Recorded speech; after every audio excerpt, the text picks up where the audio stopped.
We are your home theater and AV questions answered. This is AVRant.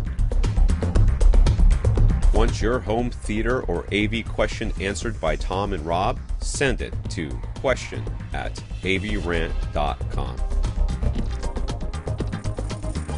Welcome to another edition of AVRant. I'm Tom Andrew. I'm here with Rob H. This is AVRant. It's your home theater and AV questions answered, and Tom is back, but still under the weather, so there might be coughing, there's going to be coughing. It's not going to. Throat clearing. There is definitely going to be coughing. Didn't have the plague, which is nice. Oh, okay. I did not have COVID. Honestly, I'm a little bit surprised. I really thought you did.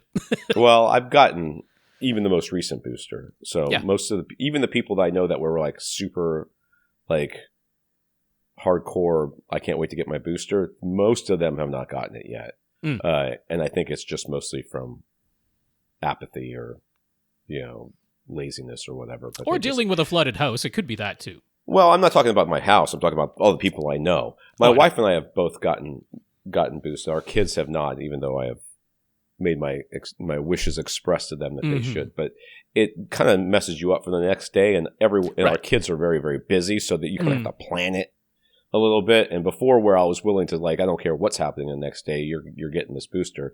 Now that they've survived bouts of it, I feel less, I guess, like everybody else, less motivated to throw a caution. A little less urgency behind it, yeah. Yeah, I guess that's a better way of saying it. So they will get it over Christmas, but I've already got mine, and we know a couple of people who have had the same illness that we've had, and none of them have tested positive for COVID either. So it's just sort of like a flu or cold. It's some other bug going around. They still exist. Last weekend we went to Alabama to go to a climbing competition, and when we got back, my son and I both got sick almost at exactly the same time. So we either picked it up there, picked it up right before there, whatever. We picked it up together from somebody. So and then, like I said, a couple of people we know on the climbing team have gotten the same illness. So it's kind of running rampant through that. But it's basically just a couple of days of fever, and then a long bout of very sore throat. Oh, okay. Won't go away. And I think that's Monday night. My most despised symptom is the sore throat out of everything. Yeah, the rest of it, I'm like I can muddle through, but the sore throat, gosh, I hate that. So like Monday night, we like had dinner and everything, and went to my parents' house because we hadn't seen them, and my son was home. Is that right? Yeah, my son was home from college, so we took my son over there to say hi to my parents, and kind of. As we drove away, I was like, "Ooh, my throat feels weird." And by 1 a.m., I had texted you, and I was like, "Dude, I am sick." I'm like, I was shivering. I had fever. I was like miserable. It's probably the flu. Yeah, it's just very much like the flu. Which is exactly and I had the flu shot too. When I got my COVID shot, I got the flu shot. So apparently, they didn't get the right one for me. So it wasn't until Sunday morning that my throat stopped feeling like I was just, maybe Saturday morning, that I was just like gargling knives. Yeah. I mean, it just felt awful. So, and the way that you make that happen, in case anybody's wondering what the solution is to a sore throat, go to Sam's or Costco, buy an industrial size bag of cough drops, bring it home. Yeah. And then open it. The minute you open it, your throat will feel better. It's like a magic. It's like it is the most effective snake oil placebo effect in the history of it. Placebos are very effective in many, many cases. They cannot be discounted. But yeah, so I mean, if there's a silver lining, it's that Tom's voice is even deeper and huskier than ever. So, for those who just get a thrill Don't let your wives listen to this podcast. There it is. That's the benefit there. But yes, I mean, it's appropriate. We're catching up with Tom. As, of course, he was away last week. So want to send our thanks out to Lee Overstreet to pinch hit on very, very short notice, I must say, and very much appreciate that. But a little bit of a somber tone to all of this, because we want to extend our condolences to Lee and his family. We're not going to get too specific on this podcast, but Lee posted it on all of his social media, so we can't assume this is any sort of public secret behind any of this.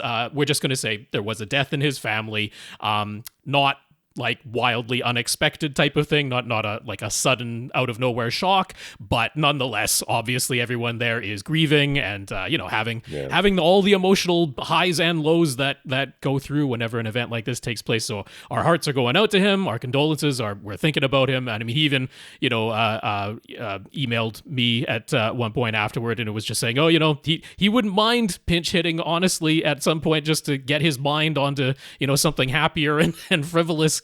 And I was like, well, that's I have those thoughts too, going through things like that. So we get it. We're with you, and extending our best wishes to him. That we did this podcast because I still have him blocked on social media. On Facebook, yeah. Because of the Roll Tide crap. Yes, so right. I wouldn't have known. I wouldn't have known at all if we hadn't done this podcast, because it never would have shown up on my feed. Right, yeah. Yeah, you're not on the X, that's for sure. That's right. I'm definitely not on that. And I am not saying that. Twitter. Meta won't let you onto Threads. So I don't understand why I can't get an Instagram account. It's like, if I cared enough, I probably could figure it out. But yes, our sympathies and hearts go out to Lee and his family and all of those who are affected by this loss. And I will just say, things on my end are nowhere near as serious, but I'm dealing with a rather unpleasant situation in my building with. Basically, there was a new law that came into effect in our city that said owner only. Buildings are like not allowed anymore. That if somebody wants to rent out an apartment that they own, that legally they have the right to do that, even if a strata has previously put in a rule saying owners only in the building. So there's a couple of renters now in this building, and it's everything you would expect as soon as renters move into a building. Trying to lawn, Rob said. Trying to nip that in the bud is a pain. I can see why. All my neighbors always want me to be on the strata council, but I don't want to be in the official capacity, and yet it takes somebody like me to rally people up and say, no, the rest of us don't have to live like this just because two people decided that they want to make life a living hell for everyone else. So there you go. It's fun times all around. If we're all distracted around here, that's going on in the background for each of us has our own things going on. Yeah, it also cooled down here in Florida. None of us handled that well. It's like down in the 60s and people are freaking out. Oh no, the 60s of Fahrenheit. We don't know how to handle ourselves down here. Beats your normal 60s of Celsius. That's worse to me. I mean, with heat index, yeah, that's about right. Actually, getting there these days. That's not too far off. That's not too far off. The upside of it being cold is that we don't have to worry about hurricanes. That's the one thing about it. When it gets cold, you're there's not going to be hurricanes because nothing's warming up over the Gulf. So, generally speaking, we're pretty safe from that. So.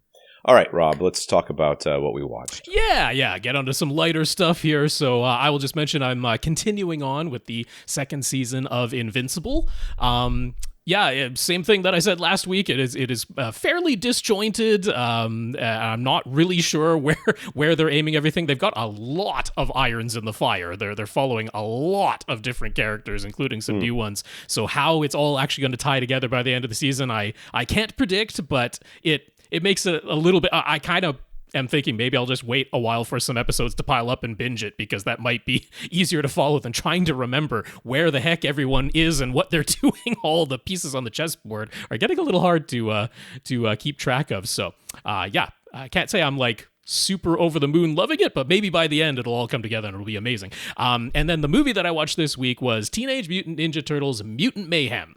That's the animated one? That is animated, as far as I know, the most recent that just came out. And so I can see where the obvious first thought comparisons of saying it's kind of like Spider-Man Into the Spider-Verse, just because that had such a distinct visual look to it. Sure. The Spider-Verse movies have, a very unique look to them. This Mutant Mayhem movie, Teenage Mutant Ninja Turtles, I mean, it does not look like Spider-Man Into the Spider-Verse, but it has a very unique style to itself, and it has these sort of two-dimensional shaded and two-dimensional effects, like if there's fire or smoke, that's very clearly drawn in two-dimensionally. A little bit similar to Arcane in that way as well. They use that type of effect. This trend of these very unique visual styles, I'm all for it. I love it. I love that these movies look very distinct and very unique. Mutant Mayhem did a lot of asymmetry. Pretty much all the faces and everything that you're seeing is like a little bit cockeyed, a little bit off, and they are very much varying the frame rate of the animation throughout. There's quite often where they're doing stuff like on the 4s, not even on the 2s, so that it has sort of a stop motion look to it. And then other times where they're animating on the 2s, so that it has the more traditional 12 frames per second look. And then sometimes where it certainly looked in some of the fast action scenes that they were, animating on the 1s, just the full 24 frames a second to give the more smooth and clear look to that. So a highly variable frame rate, a skewed look to all of the symmetry, highly stylized, the 2D animation over top. But the main thing that I really enjoy, I overall want to say, I really, really enjoyed this movie. The thing I like the most is we've seen the Teenage Mutant Ninja Turtles. We've seen them being mutants. We've seen them being ninjas. We've seen them being turtles. We haven't really seen them being teenagers before. They never really totally felt like teenagers in like any of the incarnations. They always felt like young adults, to my mind. Young adults acting very immaturely. Sure, yeah, immature. But this is the first time I'm like, oh, these are teenagers. These are teenage Mutant Ninja Turtles, and they very much sound and act and very affably, very likably act like that. This portrayal of Raphael, who's almost always, the sort of sullen and more aggressive one in the group, it's not that they go away from that in any sort of way. He's still the more aggressive of the group, but like the sort of psychotic joy that he constantly has across his face whenever he's beating someone up is like a little bit of a tweak to the character that was very humorous and very enjoyable. Donatello, who is almost always the favorite that I have, like his voice hasn't changed yet in this, so he's got the higher pitched voice versus his brothers, and very unique. I can't say I totally loved all the changes they did to April O'Neil. They really changed up her character a lot in this. There's a lot of people mad about that because they're stupid.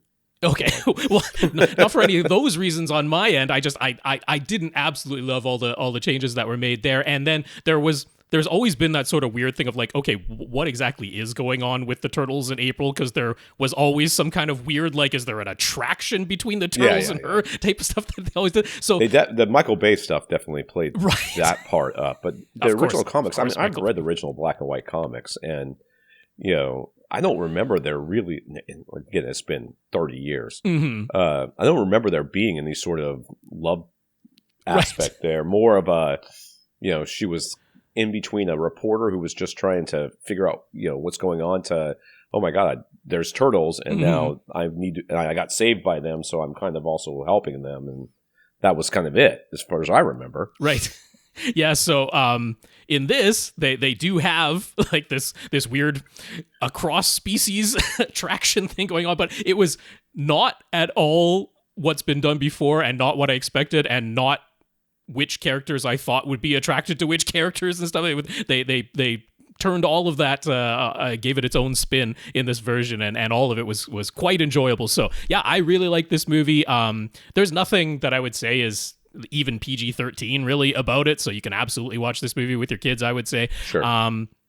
But yeah, really humorous, really enjoyable. The banter between all of them as brothers, I thought, is the best version of that I've heard. And they're very meta and topical. Like they're very much doing movie references that are modern day movie references, and with like a concerted effort of not just being Paramount properties. They're like, nope, we're gonna mention all the Disney properties and Sony properties and everyone else. We're gonna talk about it all and just be open about that. So yeah, a really enjoyable movie, and had a very good time with that. So highly recommended for me. Some great demo scenes too. Yeah, lots of loud action. The music volume is pumped up very loud in this movie, which is not uncommon. But yeah, if you want to get your sound system thumping, this movie can do it for sure.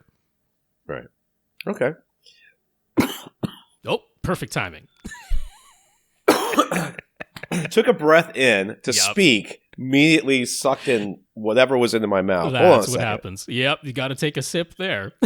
Jeez, come on. All right. First of all, before we go on, am I going to have a time?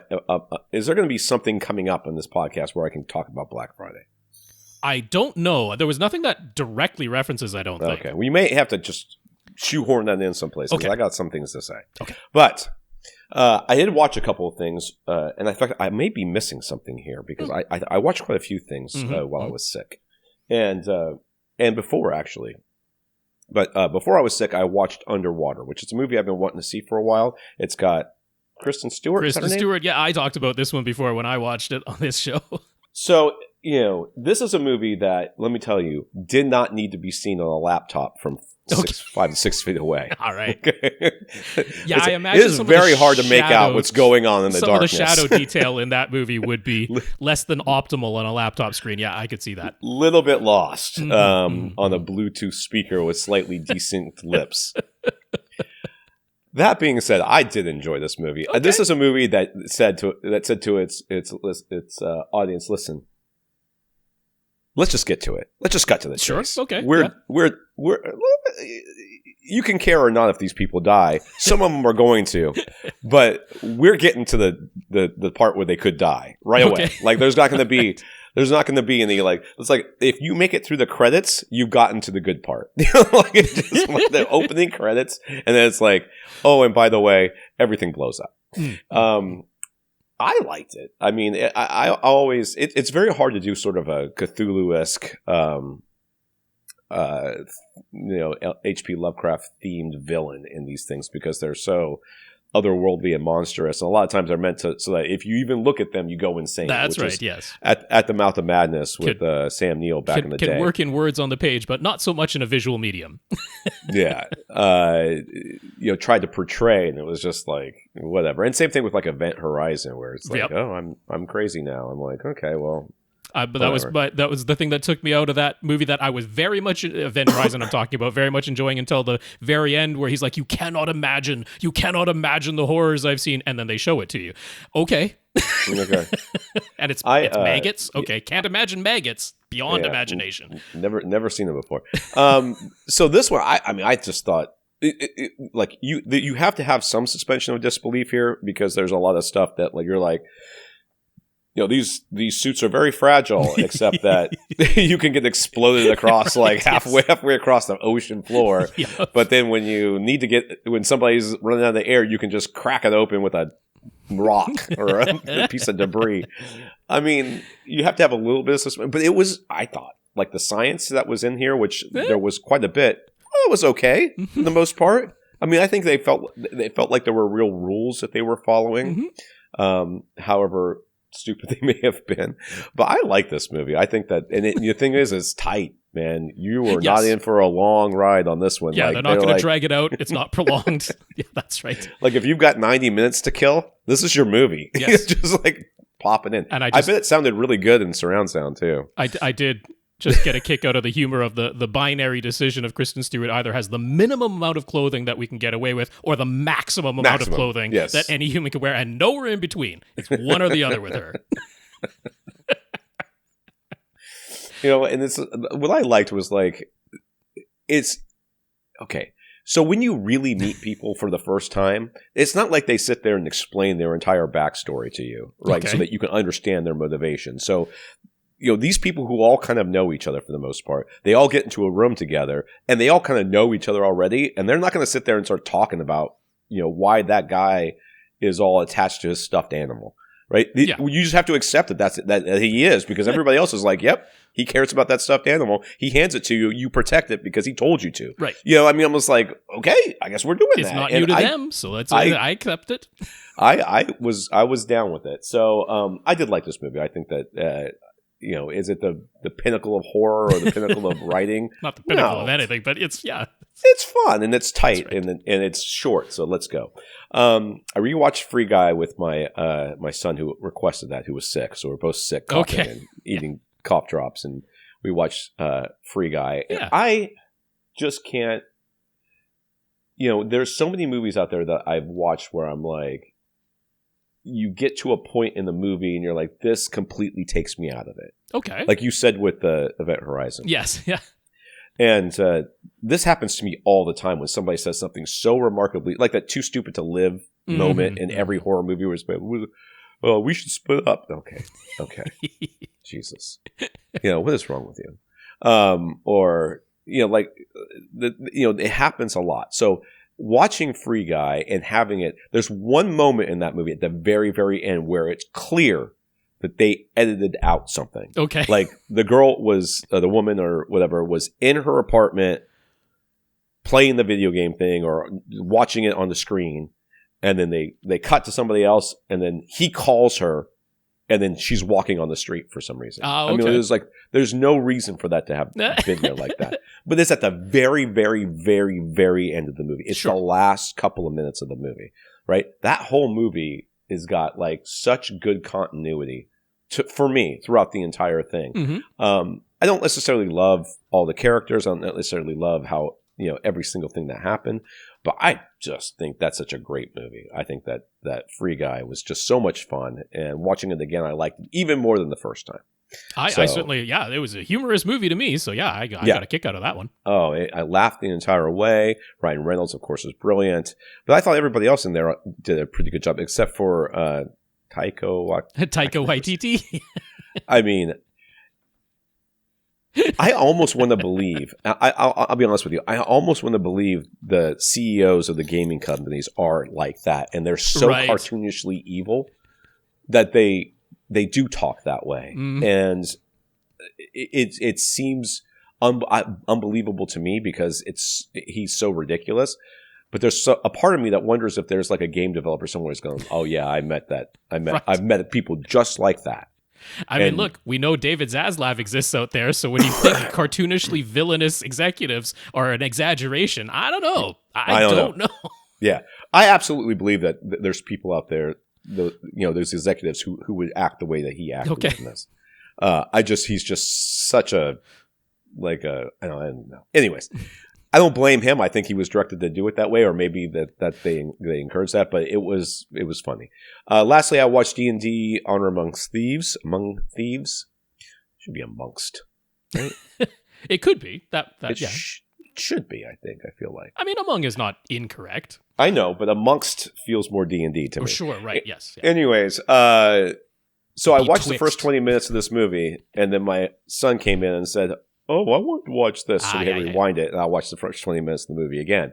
I think that helped. Okay? Let me just say. Yep. Not that much because, I mean, there's a lot of exposition in this movie. There's a lot of exposition about, people's backstories and stuff like that. And watching the beginning part twice, I thought it really helped me connect more with Chris Pine's character, who's the bard and the leader of the whole thing. I thought this was great. I don't understand why this wasn't a more popular movie. I don't know how popular it was. It got a lot of critical praise, and it seems to have done just well enough that they might make a sequel. So. I see no... I mean, I've seen a lot of bad D&D movies. Right. I mean, I've seen a lot of bad D&D movies. That's probably part of the issue, is that people were coming into it going, it's a Dungeons & Dragons movie. It's probably not going to be that great. So I think there was a bit of that affected it. Seeing... it's... I guess I don't know if this was for the good or the bad. They didn't overplay the character classes as much as they could have. The bard in D&D, the bard uses music to cast spells and do stuff. And you saw maybe a moment of that when Michelle Rodriguez's character was kind of sad or was upset or something. I don't remember what it was. So it's more like paying a reference to it rather than making it the right. And the then focus. he starts singing a song, and I'm like, geez. I mean, that seems inappropriate. And then she just kind of perks up and starts doing it with him. I'm like, oh, well, maybe that's magic. Maybe that's the bard's, that's his bard's magic. And then she's clearly a barbarian, but you don't really ever see her go fully berserk. She just she just goes fast and furious on people, I guess is the way I would explain it. Which could have been, which could have been. Well, I'm sure that was the, wide audience, keep it approachable that they wanted to do. But, I thought that again, another fun family movie. Mm-hmm. There's a lot of humor in there. There were high enough stakes. the bad guys were evil enough, and there's clearly more bad guys out there. You know, they didn't. I thought they were gonna actually go past the person that they ended up fighting to their boss, which we know exists because we see them talking to them. You know, and they know about the other person too. But I thought that they'd go past that, but they didn't. I was like, well, hey, save it for the maybe sequel. Save it for the maybe sequel. And like almost, I think Underwater and Honor Amongst Thieves are on Prime. Yeah. So if you have Amazon Prime, you can watch those for free, and then of course Free Guy's on. Disney, sorry. I will just quickly go back to mention in Mutant Mayhem, Splinter, the mutated rat that acts as a father to the turtles, if you're not familiar at all. He's voiced by Jackie Chan in a fabulous performance. So that was another highlight. I absolutely loved what he did with Splinter. It was a lot of fun. All right. Let's get to this podcast. This is AVRant, the podcast that answers your home theater and AV questions. Get your questions answered. All you have to do is ask us by emailing us a question at avrant.com. You go to the website, find our show notes, our Flickr album, so follow along with the pictures. And go to facebook.com/AVRant podcast, youtube.com/AVRant. Contact us directly. Rob at avrant.com is Twitter or X or social media, or I don't know where you are anymore. Whatever the social media might be. At First Reflect. Yep. And then you can find me at tom at avrant.com. And I'm not allowed on other social media because I'm too influential. They banned me. Right. That's the reason. I incite people to great acts of being visibly disturbed at people not getting their home theater set up correctly. It's got to be it. Only thing it could be. There can't be any other reason. We're going to thank our listeners of the week. Become a listener of the week to support the podcast in some way. One of the ways you can do that is going to patreon.com/AVRant podcast. Sign up to become a monthly subscriber to the podcast, a contributor to the podcast. Every month, they'll take a little money from you and give most of it to us. And right now we have 135 patrons, so thank you very much. That's right. I'll say it once again. It's patreon.com/AVRant podcast if you'd like to sign up to make an automatic monthly donation. So big thanks to our 135 patrons over there. Yeah. If you can't support it, well, this is actually... Yeah, this is also financial support. Financial support. Here, yeah. Gurinder sent all three of us. Who's the third? Lee. Oh. All right. I guess that's okay. Yes. Gurinder sent all three of us Amazon gift cards, which I immediately put into my Amazon account, and then I think it got spent on some random things. Oh, okay. I will spend it on time. I know, whatever. Go on. So, yes, thank you, Gurinder. Absolutely. Thank you very much, Gurinder. Yeah, he was also kind enough. He sent Amazon.com gift cards to Tom and Lee and an Amazon.ca gift card to myself. So even all country correct for us. So that was much appreciated, and thank you very much. We also got notes of gratitude for keeping the podcast going through whatever terrible things are happening in the world right now. One way or another, yes. Yeah. Still have two major wars going on that I know of. Plus, there's always a shooting here someplace in the United States, so there's that. Keith says we've been a great influence on this home theater journey. Matt says our show has been very helpful. Mohsen? I believe it's Mohsen. Yep. Mohsen? I think so. Gurinder, it says we really must have recorded a Thanksgiving episode ahead of time, otherwise Tom surely would have said how thankful he is for the recently announced NVIDIA Shield update that adds Auro 3D support. I just wrote an article about what's the deal with Auro 3D, and it's the whole article is like, it's stupid, it doesn't exist, stop talking about it. That's a little tease because there's actually another mention we have to get to about that NVIDIA Shield specific Auro 3D update. I made a mistake about it last week, so we're gonna have to get that right. It's vital. Got thanks from Will, from Paul, who says he hopes I feel better. I do feel better. Thank you. Jorge, who really enjoyed our Thanksgiving crossover episode, and he's glad we've continued the tradition. The banter was fun. He looks forward to it every year. He was specifically thankful for Rob praising Pearl and Mia Goth's performance, Tom mentioning organizing his cable clutter as an intended upgrade to his home theater in 2024. Yeah, like, we can all hope. And Lee discovering Plex and organizing and viewing his home videos. Plex's forum has guides on the very best way to name your file, so that's worth checking out, Lee. And Greg, who says, Tom might be getting an 83-inch OLED. BuyDig has a deal on the 83-inch LG C3 for $3,400, so with deals like that out there, it certainly might be affordable. Yep. Yeah. That deal is gone as of the time of this recording. Well, but it's just an indication of where prices are going to be. Yes. Well, and what I'm going to say is every year I can hold off is one, and then that price drops by $1,000. That's so right. I'm like, pretty much. I'm not like, okay. I will tell you that. So our vacuum cleaner exploded. I mean, we have abused that thing all to hell. Okay. So, and I think the last vacuum cleaner we got was pretty highly rated, but it was very cheap. And, kind of an upright, normal vacuum cleaner. So this time I ended up at ratings.com, which I guess does a big thing on vacuum cleaners. So I was like, well, I trust this place. Rob says it's good. So their highest rated vacuum was like this Dyson one. Dyson Detect 15. Which makes me go away from anyone that recommends that. But well, we got it. I don't go for Dyson vacuums. I generally don't like going for name brand things like because Sony. I mean, honestly, it's because of Sony. Like Sony is so well known, and people buy because Sony is Sony. And I know that Sony, while they do make some good products, for the most part, you're paying more for a name. Mm-hmm. So, but we ended up getting it because I showed it to my wife, and she was like, "Okay, well, this is the one I want." And it was like $200 off, because of whatever Black Friday or whatever. Yeah. And we got it. I'm quite impressed with it, which is pretty amazing for me because I was all ready to be not impressed.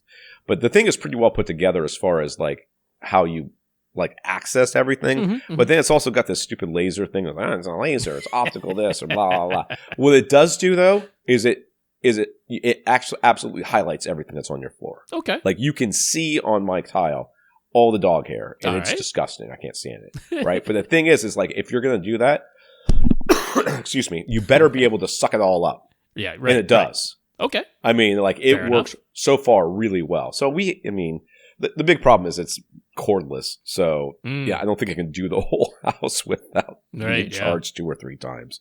But then again, the people who are doing it are my children. They like shiny toys. Mm-hmm. So this encourages them to do it. So I looks will a little say more high tech. Yeah. I always go for Miele appliances. That's the brand I always go for, and their vacuums are excellent, if a little expensive. But they don't look fancy. They look like a vacuum cleaner, so they're not all space age looking.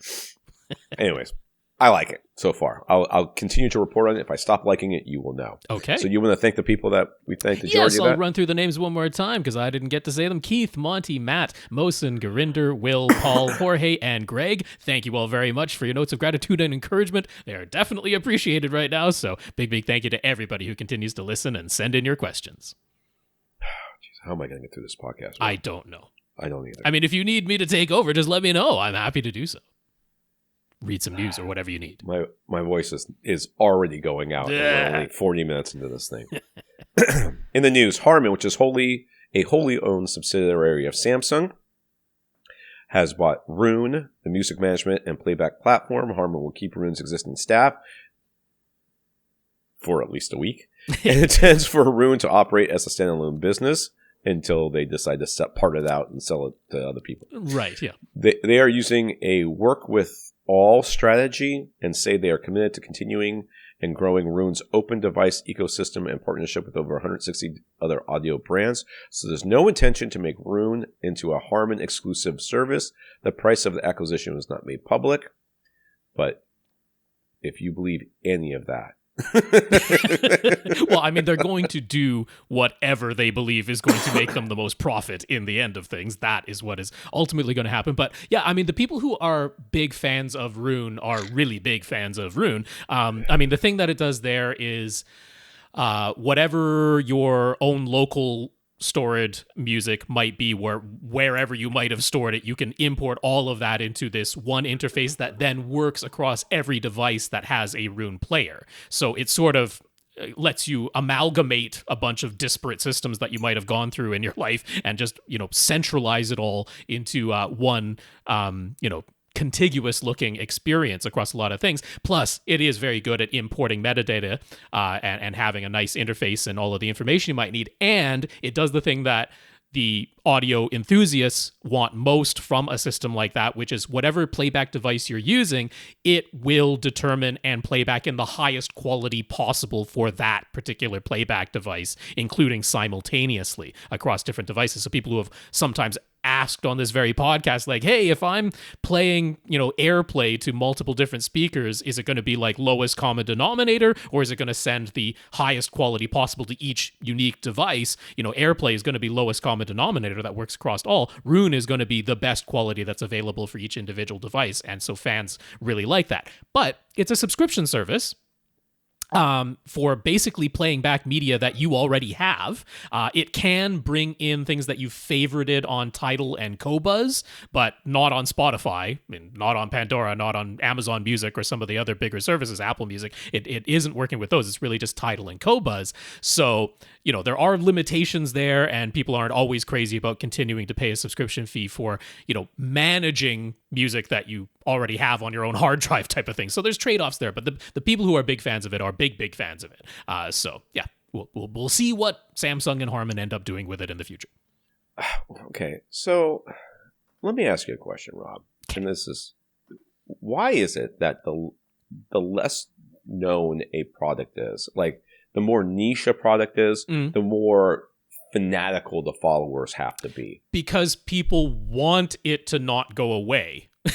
Like I remember when HD DVD was clearly losing, right? Like when it first started out, we weren't sure, is HD DVD going to win or is Blu-ray going to win? And we didn't really know. But when it became clear that HD DVD was starting to lose, I started there was like 2 or 3 people who would write to me frequently being like, you need to talk up the advantages of HD DVD, because they had gone to support that format and they wanted more people to like swoop in at the last second and keep the format alive. And like, that's why people do it. If it's their niche thing, they want it to survive. So I think that's why they become ultra fanatical about it, to a degree that doesn't really make sense to give out as advice.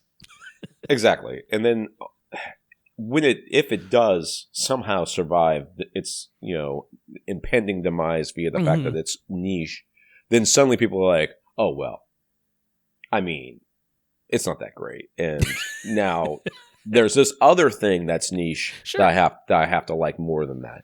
It's like, I mean, hey, Zapiti was never great. Now it's all about Zadu. Whatever. All right, we're over a month away from CES 2024, but we might already have some answers about what LG's new crop of 2024 OLED TV models will include in the way of features for the C4 and G4 series, which just makes those C3s that much less expensive. It will. Get one, yeah. Vincent Teo at HD TV Test did some sleuthing around AMD's FreeSync compatibility listings and Korea's safety regulators to discover that the C4 series and presumably the G4 series as well will support 4K at 144 Hz with FreeSync VRR, bringing LG's OLEDs up to parity with Samsung's QD OLEDs as far as maximum frame rate goes. The lower end B4 series remains at 120. Like none of that matters to me. If you are not a PC gamer, it absolutely does not matter. Because even if you're a high-end gamer, but a high-end console gamer, the PlayStation 5 and the Xbox Series X are topping out at 120 maximum. So 144 is strictly about PC gamers. But the bigger find was a pair of photos of the forthcoming C4 and G4 screen finishes.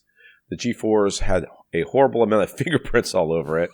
They both do. What are you talking about? They both. No, I mean the G4 on the right is more fingerprints. Is way bad. The yes, C4 on the left. So if you don't know what we're talking about, go to either the YouTube video to see what we're talking about, unless everything crashes again, in which case there won't be one. It's not out of the question. Or the Flickr album on our show notes.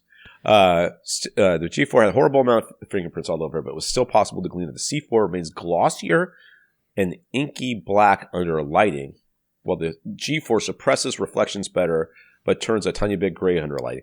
I don't know that you can make any of those claims based on these stupid pictures. Yeah, Come on, guys. It's because the comparisons to the existing models look identical, minus the fingerprints. I mean, the wall colors are different. The lighting is different. I mean, the angles are different. There's just so much that's different here. Who can... this is the stupidest thing. You have made me read a stupid thing, and I don't like it. That's exactly the same difference as the current C3 versus G3, and it strongly suggests that micro-lens array will remain exclusive to the G4 series for 2024 or whatever. I don't think that indicates anything. Well, I mean, look, okay, put aside the horrible picture of the G4. I mean, we're going to assume the G4 is going to continue on with micro-lens array. It would seem really weird to have it for the G3 and then remove it for the G4. The picture that's been taken there of the C4 is pretty clear, and it definitely does not look like the MLA screen finish that we've seen this year on the G3. It looks identical to the C3. So, yeah, it's still, in my opinion, valid enough to put two and two together that it's not a shock that the C4 series is going to remain without micro-lens array and the G4 is going to remain with it. I was one of the people who was hoping that micro-lens array might come to the less expensive G4 series. I'm sure, or C4 series rather. I'm sure it will come to the C series at some point in the future, but next year, probably not it. That's the evidence for it anyway.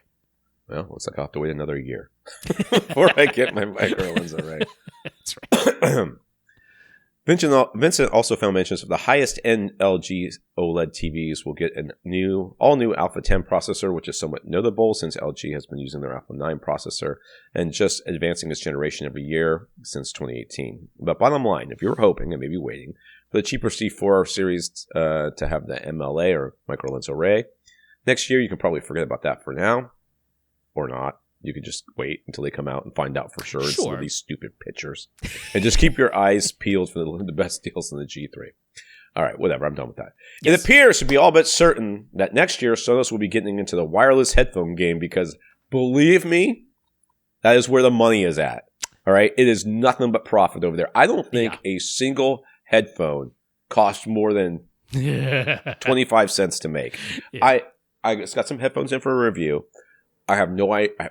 I have taken pictures of them. That's all I've done. Mm-hmm. They are so identical to everything else I've reviewed. Like they actually sent me two pairs.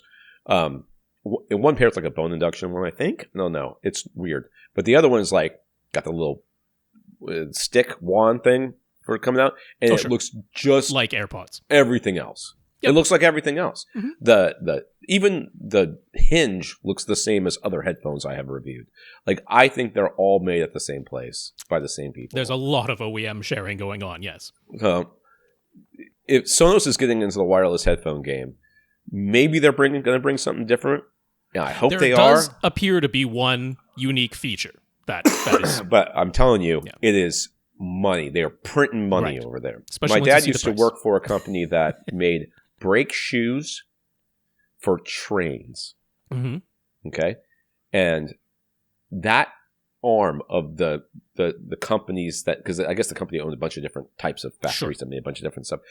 They alone supported the entire rest of the company, because all you do is take sand of different types and some chemicals and some heat, and you shove them together, and you sell them for $1 bajillion. I don't know how much. It doesn't make any difference how much they cost, and they definitely wear out to make. And have to be replaced and repurchased constantly. Yes, constantly. And what are you going to do? Not put new brake shoes on your train? Yeah. You know what I mean? It's a thing that consumers care about. You can do nothing. It is printing money making headphones. I am telling you. If we could figure out a way to make some headphones, AVRant branded headphones, I would do it in a second. Oh, okay. Anyways, Bloomberg has a scoop that Sonos will introduce over-ear wireless headphones priced between $400 and $500. They will not cost $10 to make. That will be able to synchronize with music playing through other Sonos products and has a Sonos voice control built in. The synchronize is the thing. That's the feature. I will be recommending this to people immediately. Right. That's what they're counting on. I might actually recommend this to my parents because I'm tired of hearing Look, I mean, that to me is like, yup, that's Sonos's unique selling feature. It makes all the sense in the world that is what they would do. Don't worry, Sony will be doing it too. Other rumored Sonos products include a new TV streaming device, as well as updated versions of the Roam, Sub, and Arc soundbar.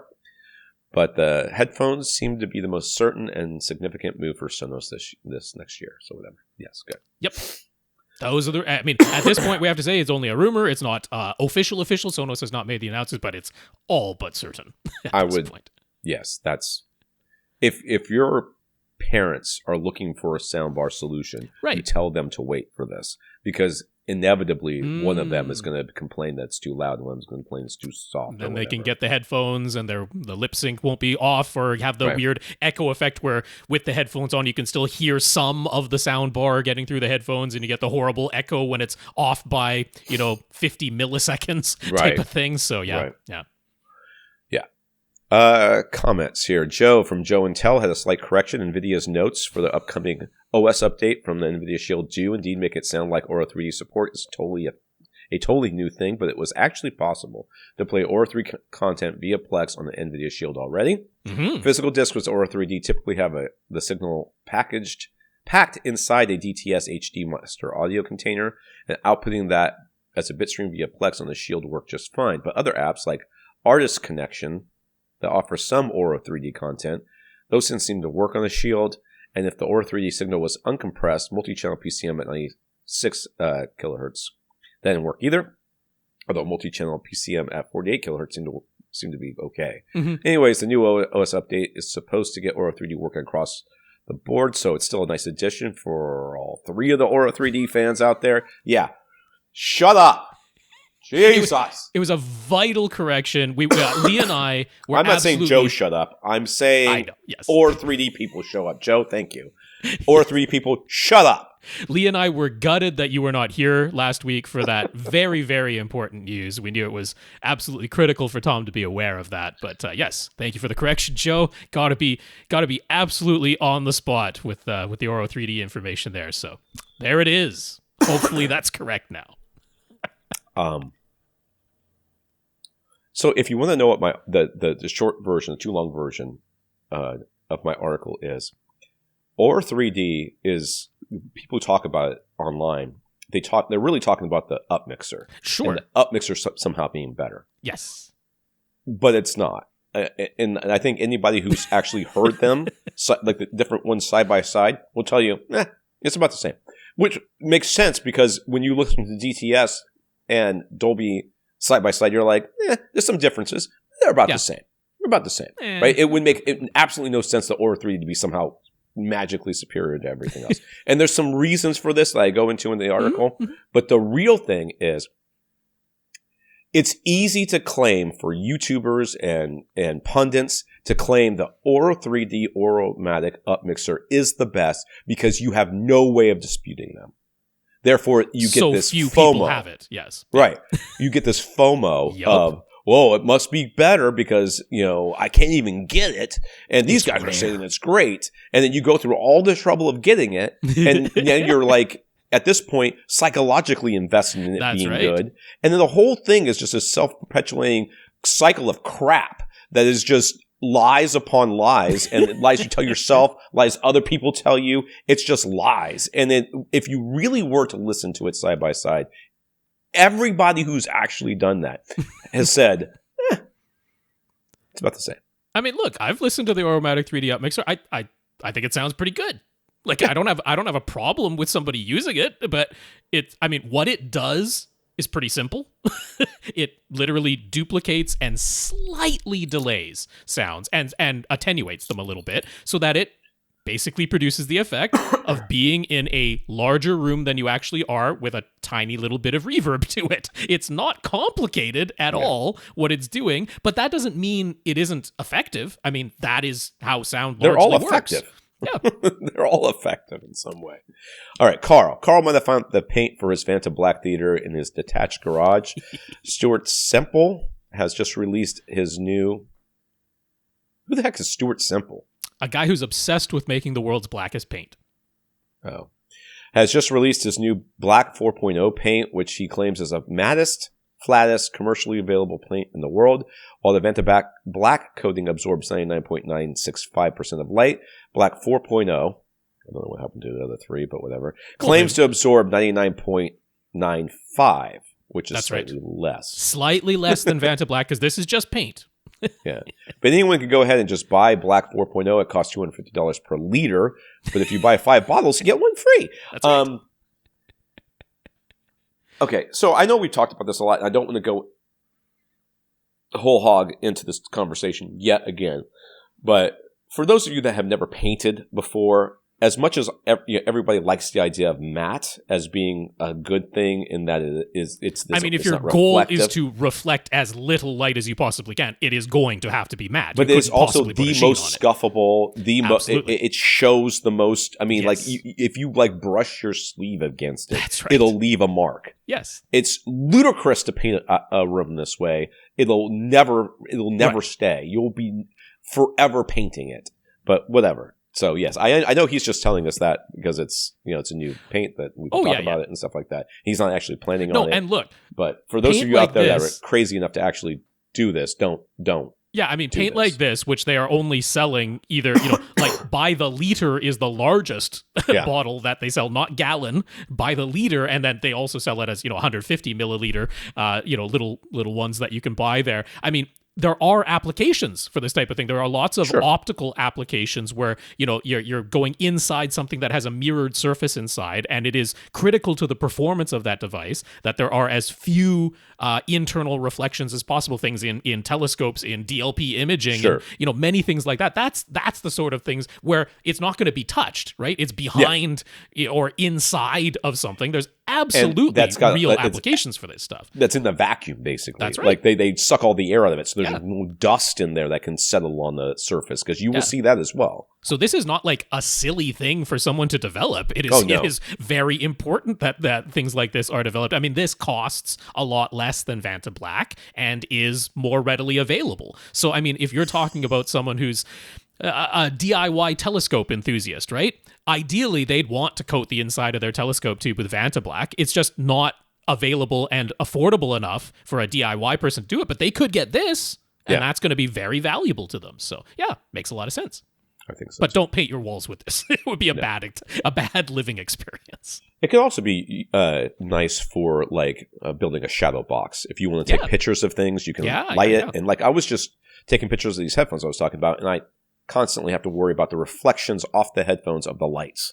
Yeah. Or of me, because even if there's any sort of any sort of reflective surface, a lot of times there are on those headphones, they'll reflect the light, and the light, you can see the light, my light reflecting in it. Anyways. Yeah. No, I mean, somebody had a write-up where they had painted the back of their phone with this, just as a demonstration, and they're like, so I mean, that was great. And it was fun. They took photos of it and stuff. And they're like, as soon as they touched it, they're like, instantly covered completely with fingerprints, destroyed the matte blackness of it. It took no time at all.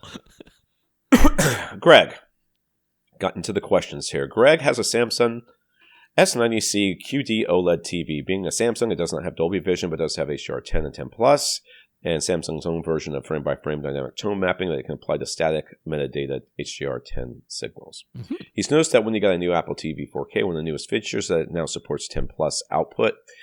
Only a handful of movies and shows on Amazon Prime Video, YouTube movies, and Apple movies show up with actual HDR10 Plus logo on the splash page, and he still sees the Dolby Vision logo on those splash pages, even though his TV doesn't support it. He discovered that a bunch of content that only shows a Dolby Vision logo and not the HDR10 Plus logo actually plays in 10 Plus on his Samsung TV. Seemed like a nice little surprise at first. However, if he forces the Apple TV 4K to only output HDR10, the image actually seems to always be brighter than when HDR10 Plus is active. Furthermore, if he turns on the TV's own frame-by-frame dynamic tone mapping for HDR10, it looks exactly the same as when HDR10 Plus is active, dimmer than just the static HDR10, and a bit underwhelming as a result. So it seemed good at first to have it as a checked box in the spec sheet, but should he actually assume the HDR10 Plus version is more correct and get used to the dimmer, less impressive looking image? Because if he sticks with the setting, setting his Apple TV 4K to match dynamic range, that's what he's going to get, whatever the HDR10 Plus version is, whenever the HDR10 version is available. His only other option is force everything that can come out in HDR10 container. Yeah. So chances are here, and while I don't know the answer to this question because this is literally the first time I've read it, is by going in the HDR10 container, you're basically sending static. The static metadata in the in your TV is trying to match that as best it can, even though maybe it can't. Well, like when a Samsung TV receives an HDR10 signal, not 10 plus, just regular HDR10 with the static metadata, when it receives that signal and you do not have the TV's own frame-by-frame dynamic tone mapping turn on, that means it is a static tone map. It tone maps everything once based on one piece of metadata, and that's it. And the curve that Samsung has chosen to apply in this static situation with one tone map being applied to one piece of metadata, it goes up to a certain point, then it rolls off very steeply, and some of the brightest highlight detail is clipped off. Stuff that is, going to be above 2,000 nits, basically, or above 1,500 nits in a lot of cases. Like, that does just get clipped off. It's gone entirely. And then it's a pretty steep roll, so it'll be very, very accurate up to about 1,000 nits or 1,200 nits. Then if there's content above that, it rolls off very steeply, and you're probably not going to see all of the detail that's actually there in the signal if your TV could do it one for one. And then above, 1,500 or 2,000 nits, if there's content up there, that's just clipped off entirely. So that's basically what's going on with HDR10, the static situation. So with HDR10 Plus, since like Dolby Vision, it can now go scene by scene, it means that if you are watching a scene where there is information above 1,500 nits or something like that, it is now going to change the tone map that gets applied in order to try and keep all the highlight detail, right? All the stuff that would have been clipped off or would have been in that really steep roll off up at the top, and you can barely see any detail in, a cloud or something like that. It just looks like solid white instead of there being any detail in it. Now with the HDR10 Plus and being able to change the tone map that's being applied on a scene by scene basis, they're like, okay, we can actually lower the light output of the whole scene so that you can see that detail in that cloud now instead of it just being pure white. But it means the entire rest of the scene had to be lowered to create that headroom, right? How are you going to see the detail in those highlights unless everything else is, systematically a little bit darker so that difference between light and dark exists?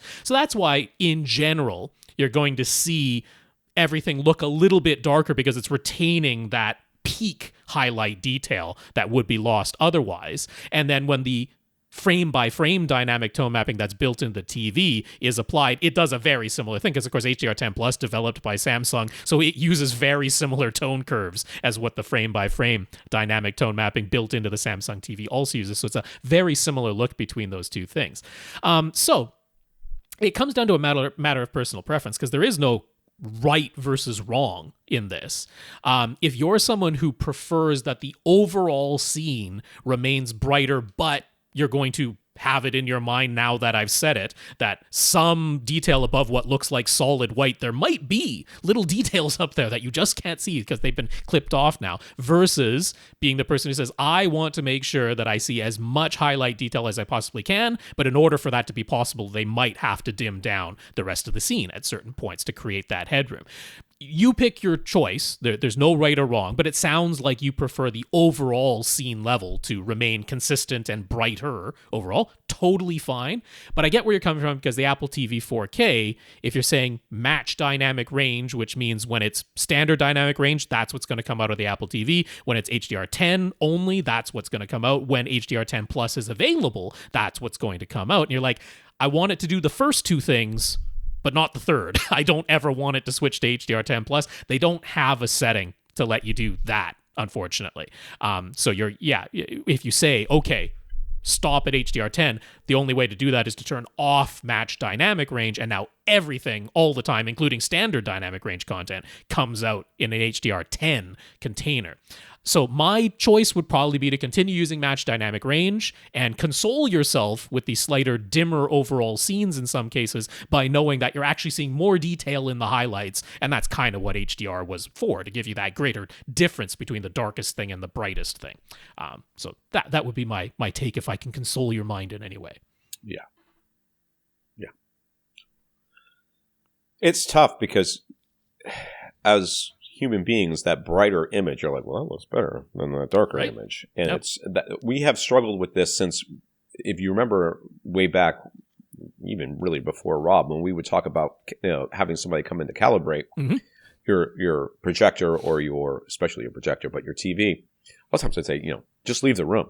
Let them do the calibration and then come back in and look at it so that you're not watching them turn the brightness down. Yeah, that's right. And, come into into the dark room and then sit there and live with it for a little while, and you'll see that it's more accurate. And sometimes more accurate isn't that torch mode that you were enjoying before. It's not the vivid mode anymore. Yeah. Greg came across an AVS forum post about REL's 6-pack HT/1510 line array subwoofer system. I've seen this on their website before. It's dumb. Okay. Vertical stacks of 3 subwoofers. Each are positioned both at the front of the room to the outsides of the front left and right speakers because REL desperately wants to be an audiophile company. Mm-hmm. Desperately wants people to think of them as the same breath as Macintosh and some of these other high-end companies. They court the audiophile crowd. There is no bones about that. Each stack of 3 subwoofers is physically secured together with brackets on the back, and the subs are fed LFE plus mains signal with stereo separation, of course, the 120 hertz crossover setting in the AV receiver. I don't understand what that LFE plus. Oh, okay, yeah, that's right. Okay.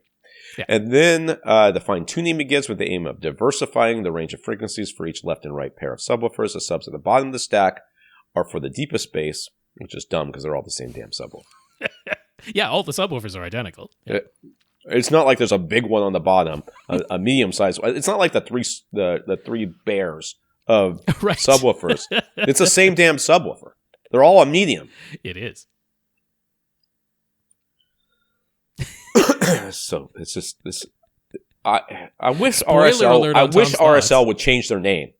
Okay. RSL needs to change their name to something else so that I can't confuse them with REL, because REL makes me just physically angry every time I read about anything they've said or I accidentally come across their website. Okay. The subs on the bottom of the stack are for the deepest bass and have their own internal crossover set to 50 hertz. Dumb. The middle sub are again for mid-bass slam and have their internal crossover set to 65 hertz. But they don't have a high-pass filter on the bottom? Not that was mentioned. I don't know What's the point? That they don't. I don't. Dude, it's REL. The top subwoofers are for spatial audio and elevating the height of the sound image because it's higher. Get it? It's higher, so it elevates. That's right. My God, it's at the top of your TV screen. Bass. Below 120 hertz. Bass. So they have the internal crossover set to 80 hertz. Okay, listen, people. You have to remember who we're talking to here. Okay, if I'm talking to you and you're hearing this for the first time, you're like, "Well, this makes sense to me." You are right. You are right, because if you don't know enough about subwoofers, and I don't expect anybody to just like come out from the womb and be like, "Oh yeah, frequencies below 100 hertz." I get that. No one gets it because it doesn't make any logical sense, because they act differently than every other sound wave that you interact with on a regular basis. It doesn't make any sense, and I understand that. So if you heard me read this, or if you read this yourself, and you were like, "Well, okay, I guess that kind of makes some sense." That's what they're counting on. That is a logical thing for people to think, and I don't blame you, but they know better. Okay. There is an engineer in the room who says, "What the actual F are you guys talking about?" And they're like, "Don't worry about it." The marketing guys are like snorting coke off the top of the subwoofers going, "We got this." And I mean, I guess a little spoiler alert from my take, which is that they started this whole thing by calling it a line array. But what they just described is not a line array. A line array would have all of these playing the exact same thing. Which is, yes. If you've ever seen a line array, it's like, you're like, how can that make different sounds? Because it's like a quarter-sized tweeter. Right. But there's 700 of them. Yeah. All vertically on top of each aligned. Other. Yes. Right? And they all play the same thing. That's what a line array does. So not only is this a dumb idea because it doesn't make any sense, but it doesn't even conform to what they called it. Right.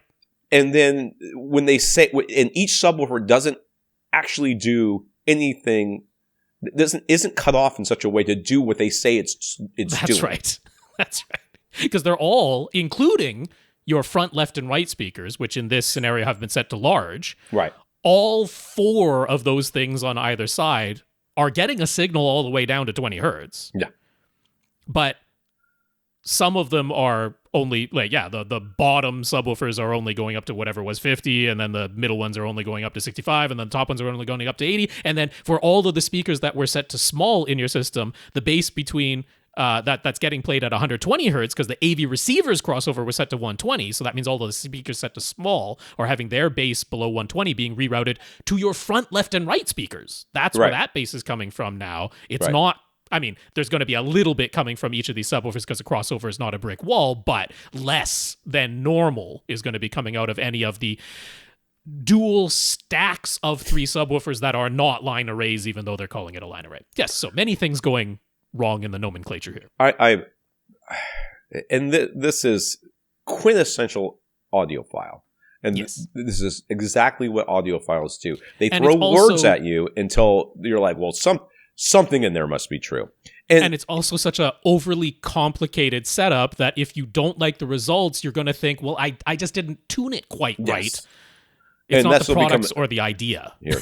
It's also apparently critical to adjust the toe-in of each subwoofer line array, but specifically for the bottom subwoofers that are there to play the lowest bass only. That's necessary for your stereo bass imaging, apparently, which is not a thing. I mean, if Greg thought it might be the most hilarious post he's seen, and he'd just love to hear our opinions on it. Seems expensive. We've had a few, Yeah.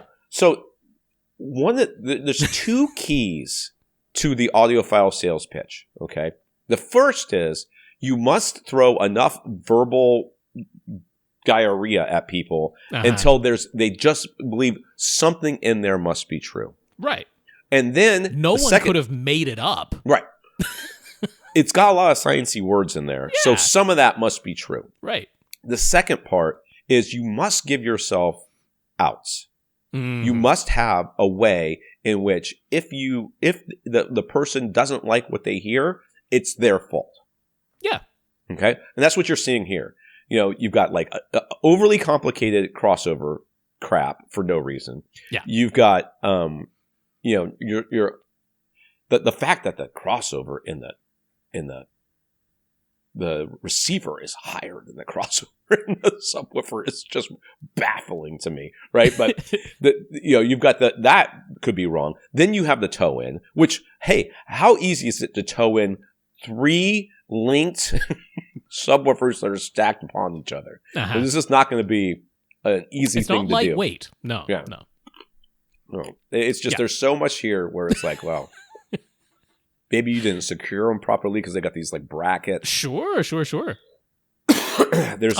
they've got feet on the bottom of each of these subwoofers, but they don't look like particularly soft and squishy feet. I don't think they are. You've got some wonderful, hard, physical vibration connections going all the way from the floor to that top subwoofer. But yes, I mean, look, I'm not going to waste the time here because we got plenty of other questions to get to of like going through line by line to tear this thing apart. This is just very clearly not the way we would ever recommend setting up subwoofers. But I mean, yeah, exactly like Tom described. I get the sales motivation behind it because they're selling you 6 subwoofers now instead of 2. They're probably selling those brackets at a pretty nice markup for whatever things those cost. They are labeled. It does say REL on them, so absolutely. That makes them extra audiophile. And I'm sure nothing else you could find at the hardware store would function nearly as well. Or just literally putting them on top of each other without a freaking bracket, because it's not like these things are going to fall off. One wouldn't think. Well, and they might bounce themselves off, I guess. Egregiously overcomplicated setup process that is purely there to make sure that they have a way of saying, oh, no, this works. You just must have made an error. So those are the predominant thoughts on that. No way we're ever recommending this. And it's just more fuel to the fire of why, even if REL's actual subwoofers themselves are not too bad, I just can't get behind recommending them as a brand. Yeah.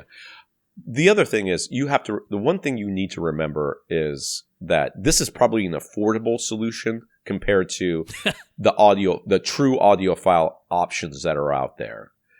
This is probably affordable and much easier to to put into your room and to move out of your room. So then the genuinely full range speakers. That yeah, and not only that, but the ones with the line arrays with the subwoofers on either side, those things are freaking insanely huge. Like you have to have a cathedral shaped house to put those things in. They're big. So this is really aimed at the audiophile on the budget, which is insane to say. And it's also aimed at people who were like, I just am looking for an excuse to have 6 subwoofers at the front of my room. That's what it really is, more than anything else. Yeah. Alex. Excuse me. Alex is getting a pair of Sennheiser HD650 headphones, primarily to use with his computer. The 650s are not the easiest headphones to drive, and he'd like to use the USB output on his computer. So do we have a go-to recommendation for a budget-friendly headphone USB DAC+Amp combo? Are you going to say that company I don't like to say? Because I feel like that would be in here. That's not going to be my recommendation. I need to get something warm to put on. It's freezing in here. All right, I'll go ahead with my favorite recommendation for a headphone amplifier, which is from JDS Labs, and it is their Atom amp. The current model is the Atom Amp Plus, but still priced at $99. So it's $100 for the amplifier. This can give you as much as 1 entire watt into your headphones, which is far more than the HD650s would ever need. So it does that fabulously. It has what I look for most in a headphone amplifier like this, which is a dead silent noise floor. So that is critical to me that it has that. It has the 1/4-inch jack input that your HD650s would use, and a nice volume control on there that isn't grainy or noisy or anything like that. On the back, though, it is just RCA inputs. They also have an RCA output, so it's nice. In a computer setup, you can still, if you have a pair of desktop speakers, put this in line with something that you're using, and you don't have to, not have your desktop speakers or switch between them. This has line in and line out, but it is just an amplifier. This is not a DAC. It's not a digital to analog converter. There's no USB port on the Atom Amp Plus. So they have the companion to it, which is the exact same size, and they stack very nicely, of the Atom DAC Plus. And so that is the obvious companion to go along with that. The DAC Plus costs $109, so it's $10 more than the Atom Amp Plus. But you put those two things together, this does have the USB input on the back, and then just a pair of RCA outputs that will feed the Amp Plus, of course. So this is your $210 solution. I will 100% vouch for it and stand behind it. Now, since then, JDS Labs has released new versions of both of these. They now have the Atom Amp 2, which costs a little bit more at $130. The differences here for that extra $30 over the Amp Plus is that they have both sizes of headphone jack connections. They have the 3.5 millimeter and the 1/4-inch jack connection for either size of headphones. You don't really need that if you're really just going to be using the HD650s. And then same connections on the back, although they now give you a stereo 3.5 millimeter input jack. But the other big difference is the Atom Amp 2 can go up to 2.6 watts, so it's more than double the power. But I mean, you already had more than you needed with the Amp Plus, so there isn't, in my opinion, a big reason for you to go for even the $30 extra here, but that does exist. And then they have the Atom DAC 2, also $130, so same price as the Amp 2 there. What's nice here is it's essentially identical to the DAC Plus, but it's a USB-C input instead of a USB-B input. So if that slight difference is enough for you to spend, $20 more on that, because I think he said we're going to use this with a Mac, so you probably have USB-C cables instead of wanting a USB-C to USB-B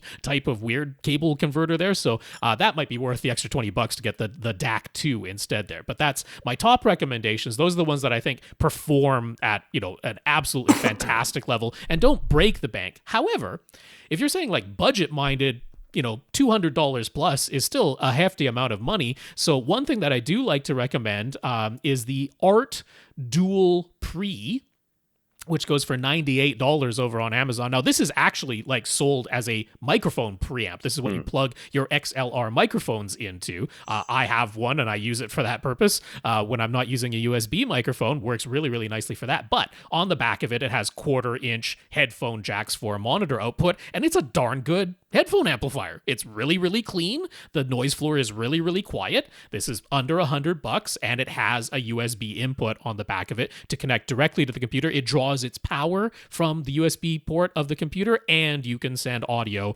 digitally into the ART USB dual pre for that monitor output, and it works perfectly fine. So either of those are the devices that I would recommend to you. The ART USB dual pre is not a tremendously powerful headphone amp, but it's absolutely fine for Sennheisers over your headphones. It has enough power for those with a nice low noise floor. So I'm not sure if Tom, I mean, you've reviewed lots of headphone things, so if you had a different recommendation than either of those. Not particularly, not right now.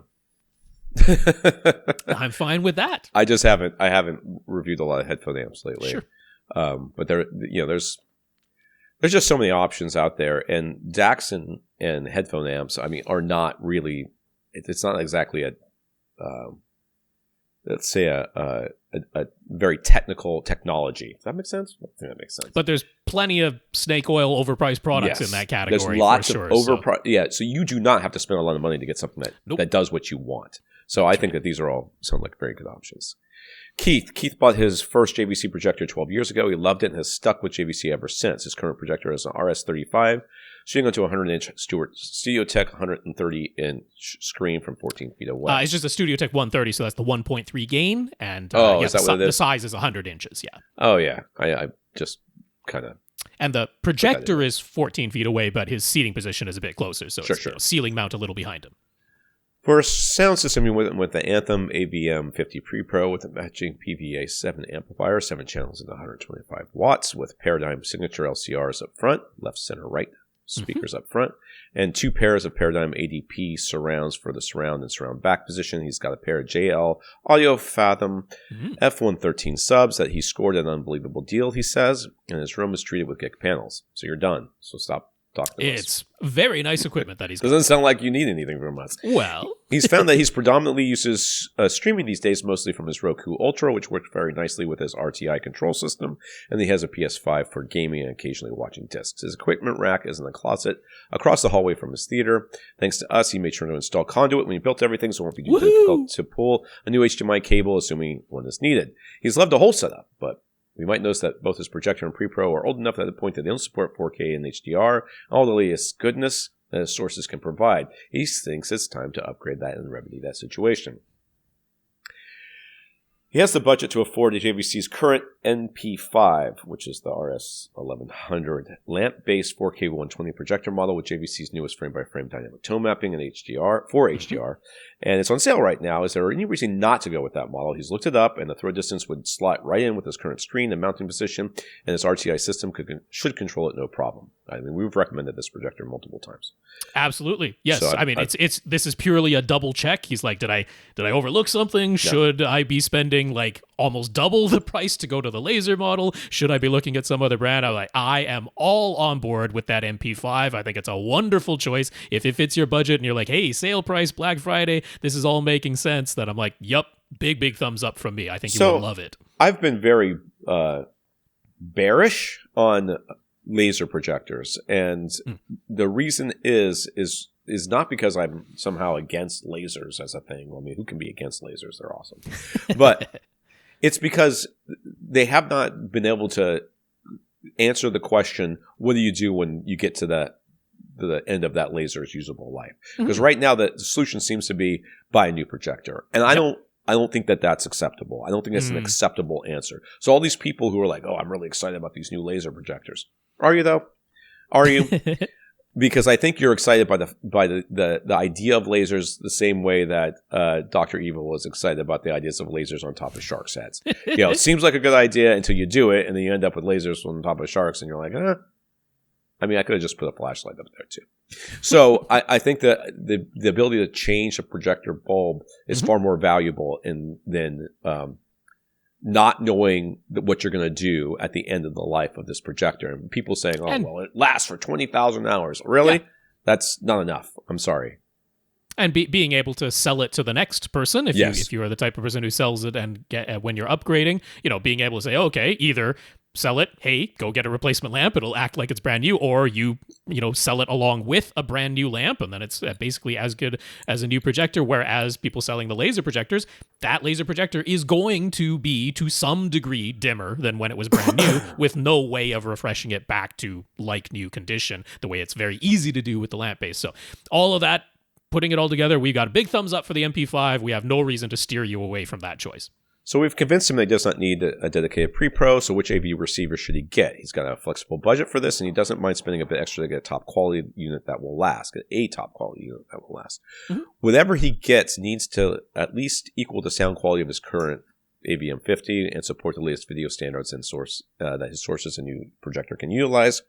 He would like to continue to use his Anthem PVA7 amplifier, so pre-outs are a must, and he really doesn't have any intention of expanding beyond the 7.2 speaker configuration. If he ever did, his 9-foot ceiling is covered and shaped, coved in such a way that he would likely only be able to add a single pair of overhead speakers anyway. No plans for front wides either. Thank God. So a height channel is not a priority. So a high channel count is not a priority. Yeah. He'd be interested to hear what potential differences would be for him at different price points. He really liked what Anthem room correction did for his sound quality, and he's also interested to hear which room correction system we think will match or exceed that.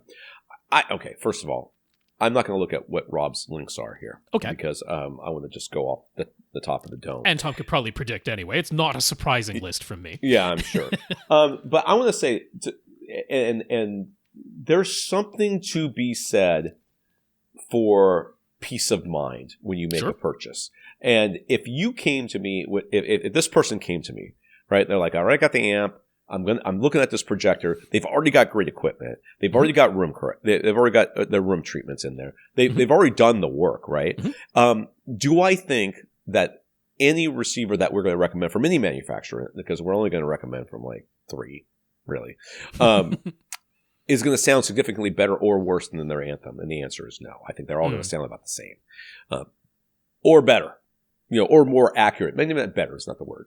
More accurate, and I don't think that the Anthems was inaccurate to begin with.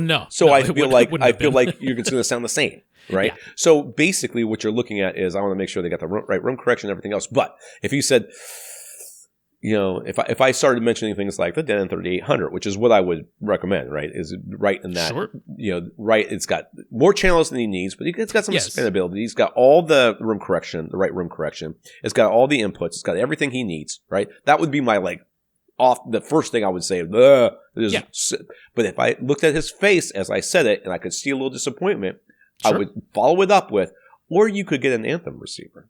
You could. Because it'll cost a little more. It'll cost more. It'll do a little bit less. But you're not buying a laser projector, so you already, as far as I'm concerned, you saved money. Yeah. And the money you saved, it easily covers the price of Anthem receiver. So if you said, I kind of really want an Anthem receiver, though, I would say go ahead and get one. I would be perfectly fine with that. You're familiar with the ecosystem. Right. You're familiar with the menu system. It already, it's probably going to slot right in there without a problem. I would 100% go with that. And then sell your pre-pro, because you can probably still get some money for that. So let's see what Rob's going to recommend.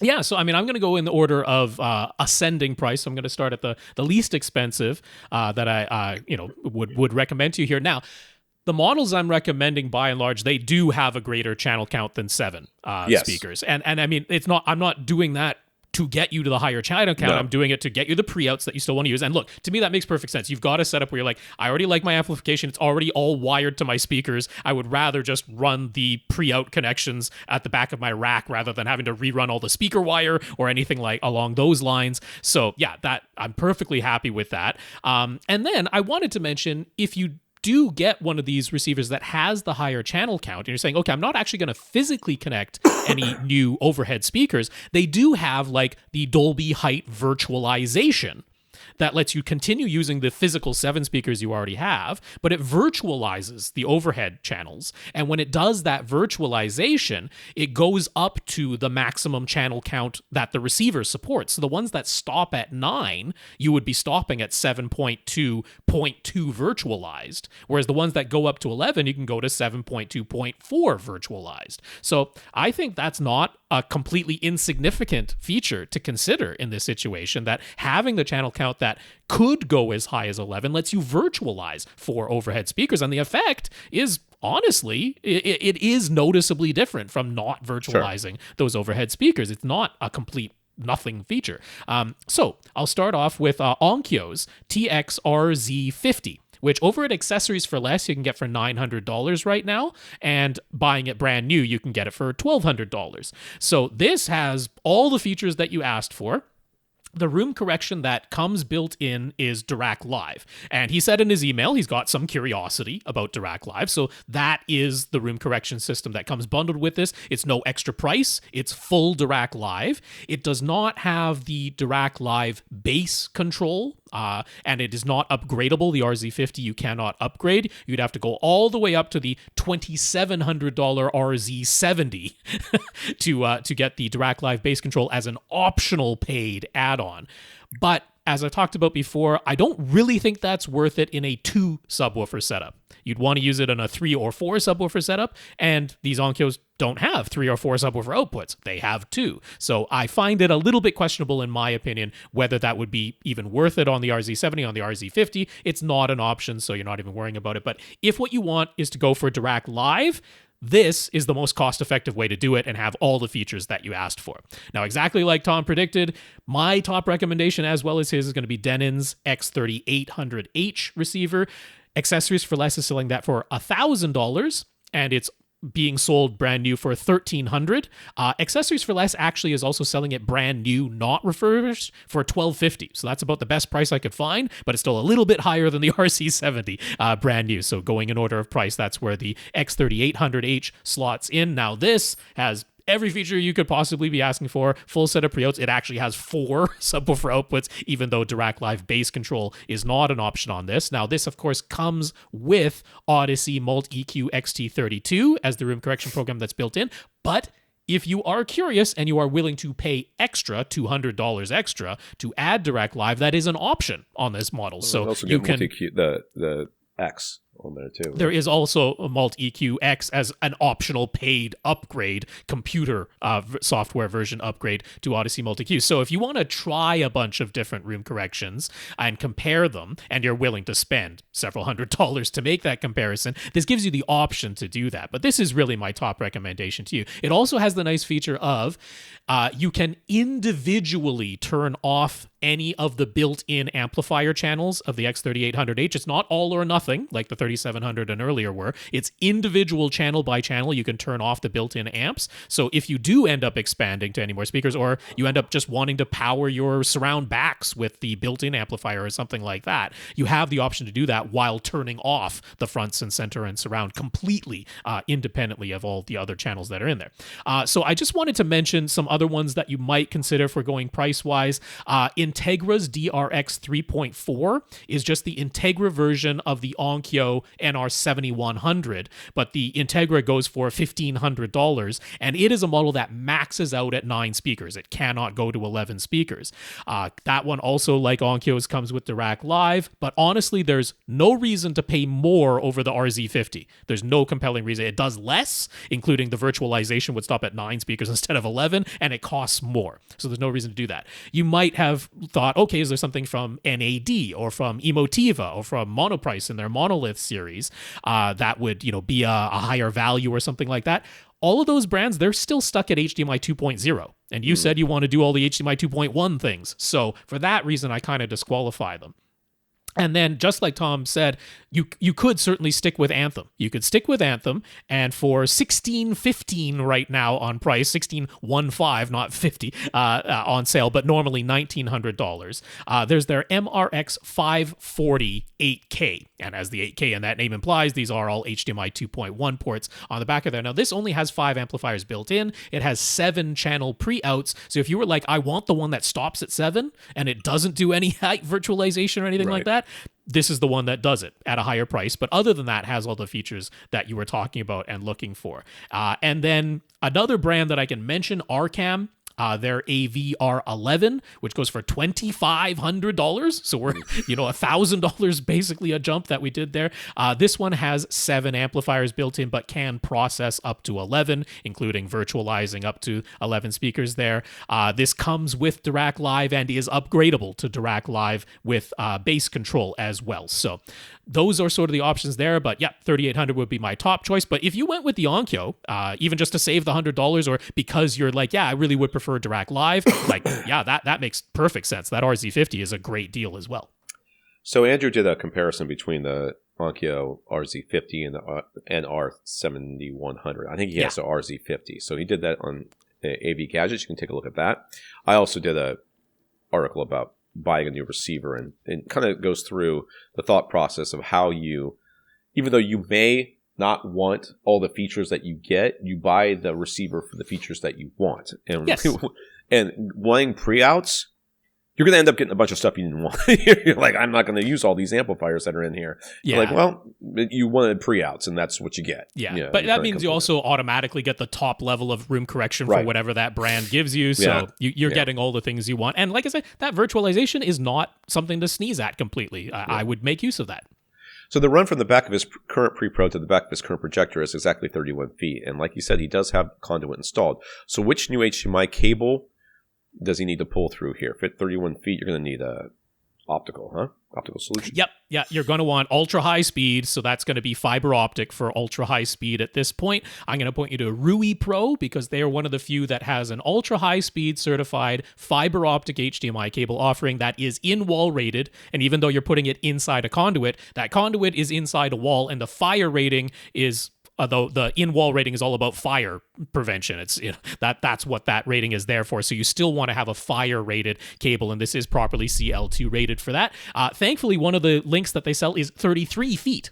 So that should be just about right for your exactly 31-foot distance that you need to cover. Just gives you a tiny little bit of wiggle room, which is nice to have. $95. So, it's, close to $100 for a cable, but that's not outlandishly expensive for that length of an ultra high speed HDMI cable. So that's the one I'd point you to. Rui Pro, available at Amazon. $95. Let me look at the one we suggest. No, the one we suggest, I think, is around there. It's probably going to be right around there. Sure. So Cable Matters. Can't be wildly different. Cable Matters is the one that we have on our article that I will link up. Rob, not this Rob, a different Rob. Rob is also looking for a new AV receiver, but his focus is on high-end gaming. At the moment, he has an Xbox Series X with a Denon X4400H receiver and an LG CX OLED, so his display can do 4K 120 with VR, but has limitations on what it can send audio-wise via HDMI eARC. And his receiver tops out at 4K 60 video-wise. Mm-hmm. Okay. He has noticed that if he sets his Xbox Series X to use bitstream output and chooses Dolby Atmos as a bitstream of choice, then some of his games seem to have a bit of a sound delay or some input lag or something that just feels a bit off. Using eARC seems to result in audio glitches quite often. No. So the most stable and performant configuration has been, it says Xbox to output uncompressed 7.1 PCM and plug it into his Denon receiver and through it. And even though that limits him to 4K 60 and no VRRs, hence his desire to upgrade his receiver at this point. Mm-hmm. You understand? Also, Xboxes suck. Is there a way, as somebody who uses one, Xboxes suck. Is there a way to keep object-based audio and not have any audio lag or glitches? And which current AV receiver can he buy that has the best HDMI 2.1 feature support? It seems a bit crazy to him that can't find any measurements of input lag for AV receiver HDMI ports. Gamers measure everything else. He's willing to spend as much as $4,000. So what's a recommendation? I know they measure lag, but I don't know that there's any lag that goes on here at the HDMI port. Right. This is a common question and a completely reasonable question.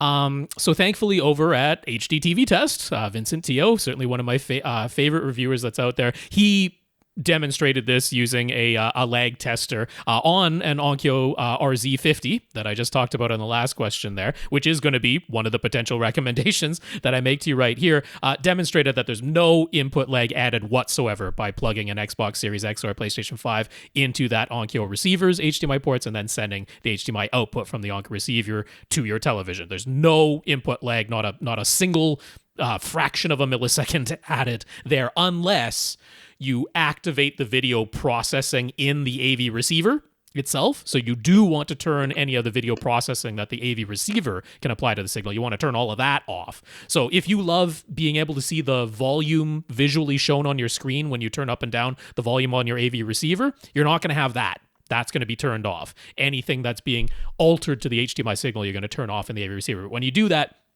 No lag added whatsoever.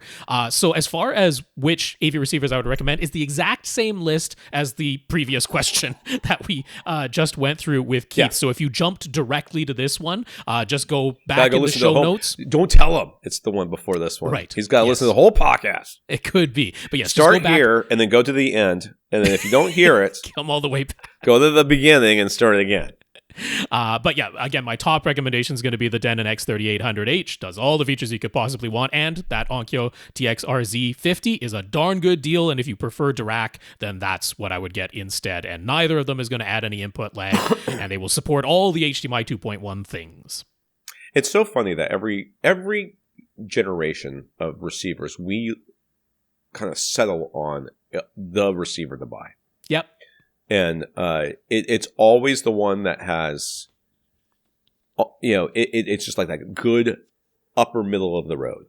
It has, the best usually room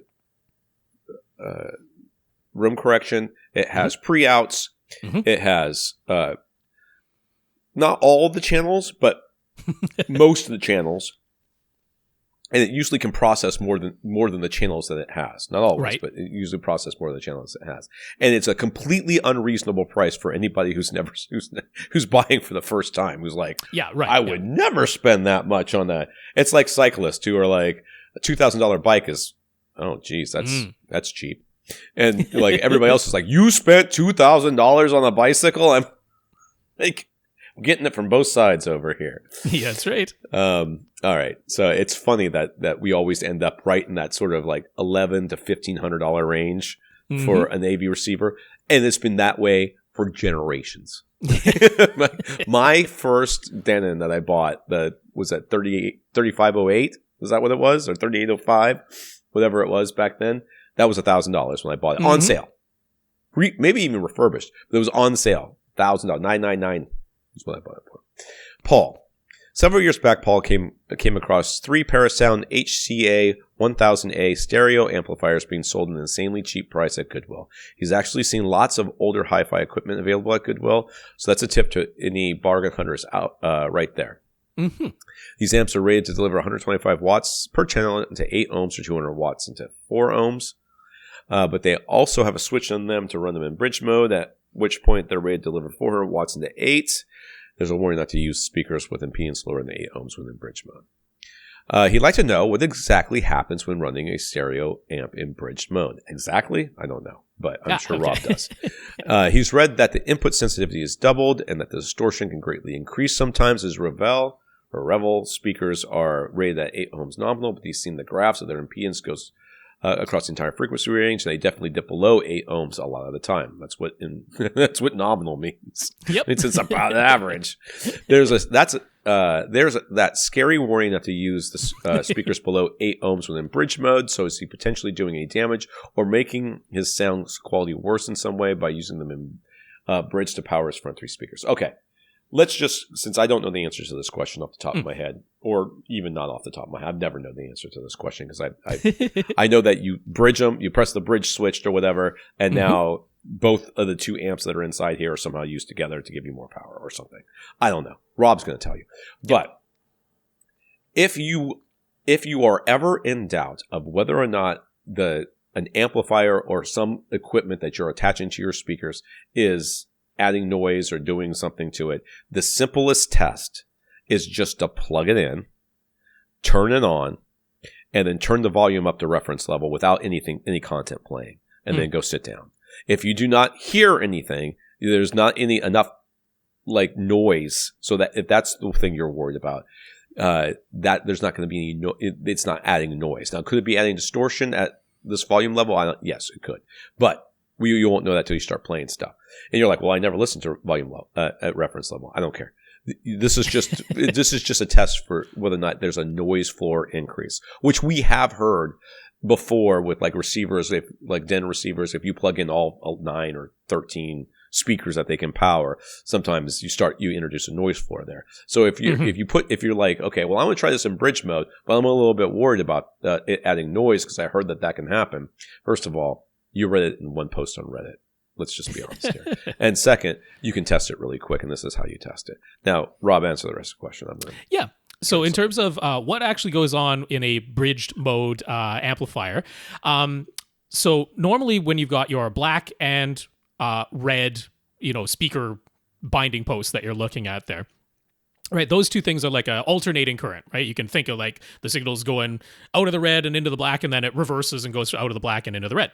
So when you're doing in bridged mode, you're actually going to end up taking the red speaker wire lead for your speaker and plugging that into the red binding post of amplifier number 1. And then you're going to take the black lead from your speaker and you're going to plug it into the red post of amplifier number 2. And the two black posts on the two amplifiers, they go unused. Now, what does that bridge mode switch do? What it does is it takes the signal, the preamplifier signal that's coming out of your preamplifier into this external amplifier, and it first duplicates it. So there's two versions of that signal, and then it inverts one of them. So now, instead of having one signal that goes forward and back, you've got two identical signals, but one of them is inverted, so it becomes the equivalent of two halves of the original signal, but at twice the voltage. You now have twice the voltage for a single signal that's been duplicated and then inverted. And so that's why you're only using the red of amplifier 1 and the red of amplifier number 2, because amplifier number 2 has the same signal but inverted. So that's your back and forth alternating current between those two things now. Now, power of an amplifier is voltage squared over the impedance, so that you've doubled the voltage, but then you're squaring that. That's how you end up with 4 times the power instead of just twice the power. You're like, I'm using 2 amplifiers to power 1 speaker. Why isn't it just double the power of one of those amplifiers? Why is it 4 times the power instead? It's because the voltage got doubled, and then you're also squaring it. And so you end up with 4 times the power as the rating. So why would any of that have a potential downside? Well, it's because both of those amplifiers, neither of them has increased how much current can go through that amplifier. They're still getting the same original voltage that they got to begin with, but now you're using 2 of them and calling upon it for up to as much as 4 times the power in response to the same voltage signal. Those amplifiers at some point just run out of ability to supply the current. That's why they warn you not to connect 4 ohm nominal speakers, because they might be asking for 800 watts at a given moment, and those amplifiers simply cannot deliver. They're current limited at that point. They're like, hey, we get the signal, we'd like to give it to you, but we've just run out of the ability to deliver that many electrons right now. So in terms of why can you sometimes run into distortion at very high output levels, it's because you run into a lack of available current going through those amplifiers. The voltage signal is the same as it ever was coming out of your preamplifier, but the response to it on the bridged amplifier is trying to give more current than those amplifiers can actually. But it's not the same as quadrupling the wattage of a single amplifier. So that's why at very high output levels, you can basically run into current limiting on those amplifiers, and that has the distortion go up.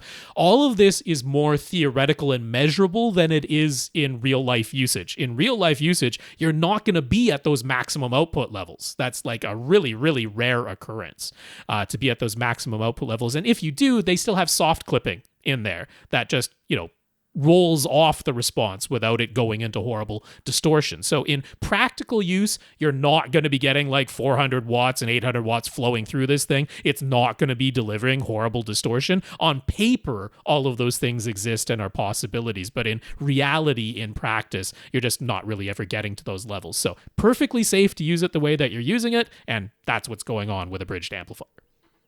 Okay. Oh, wrong one. He's got a Denon X3800 receiver, but he's only been used in 7 speakers: his left, center, and right, surrounds, and top middles. Due to the layout of his room, his surround speakers are actually mounted on his back wall and they're elevated. They were there before he added top middle speakers to his 14-foot high ceilings. All his speakers are Revel, and he's actually has a pair of Revel bookshelf speakers on hand that aren't being used right now. He's thinking he could put them on speaker stands more or less directly behind the rear corners of his couch and close to ear level. If he did so, how should he label all his speakers? Should the elevated speakers mounted on his back wall be relabeled as surround backs with the bookshelf speakers at ear level be labeled as surrounds, or should those back wall speakers become rear heights? Or is adding the pair of bookshelf speakers at ear level even worth the work of running the wires at all? Worth is a hard thing to gauge. Yeah, it's a bit questionable to me how that experience is really going to end up with sort of ear level speakers that close to the rear corners of your couch. I wasn't 100% sure the way that it was worded in the email. That's what I gleaned, is that the idea is to put them these bookshelf speakers on stands basically at the rear corners of the couch, but it might be that he has other placement options. Right. Okay. Yeah. So I have lived with speakers like smack dab off the corners of my couch before. In Australia, that room was very smaller area. It was open, so it was very small, and the speakers were right on the corners of the couches. If you were sitting in the middle of the couch, it sounded great. It was fine. There was no problem. But if you were on either end, and the closer you got to the end, the worse it got. That speaker's blowing directly into your ear, and it completely destroys any ability of your of the surround effect. It is gone. Yeah. Okay. So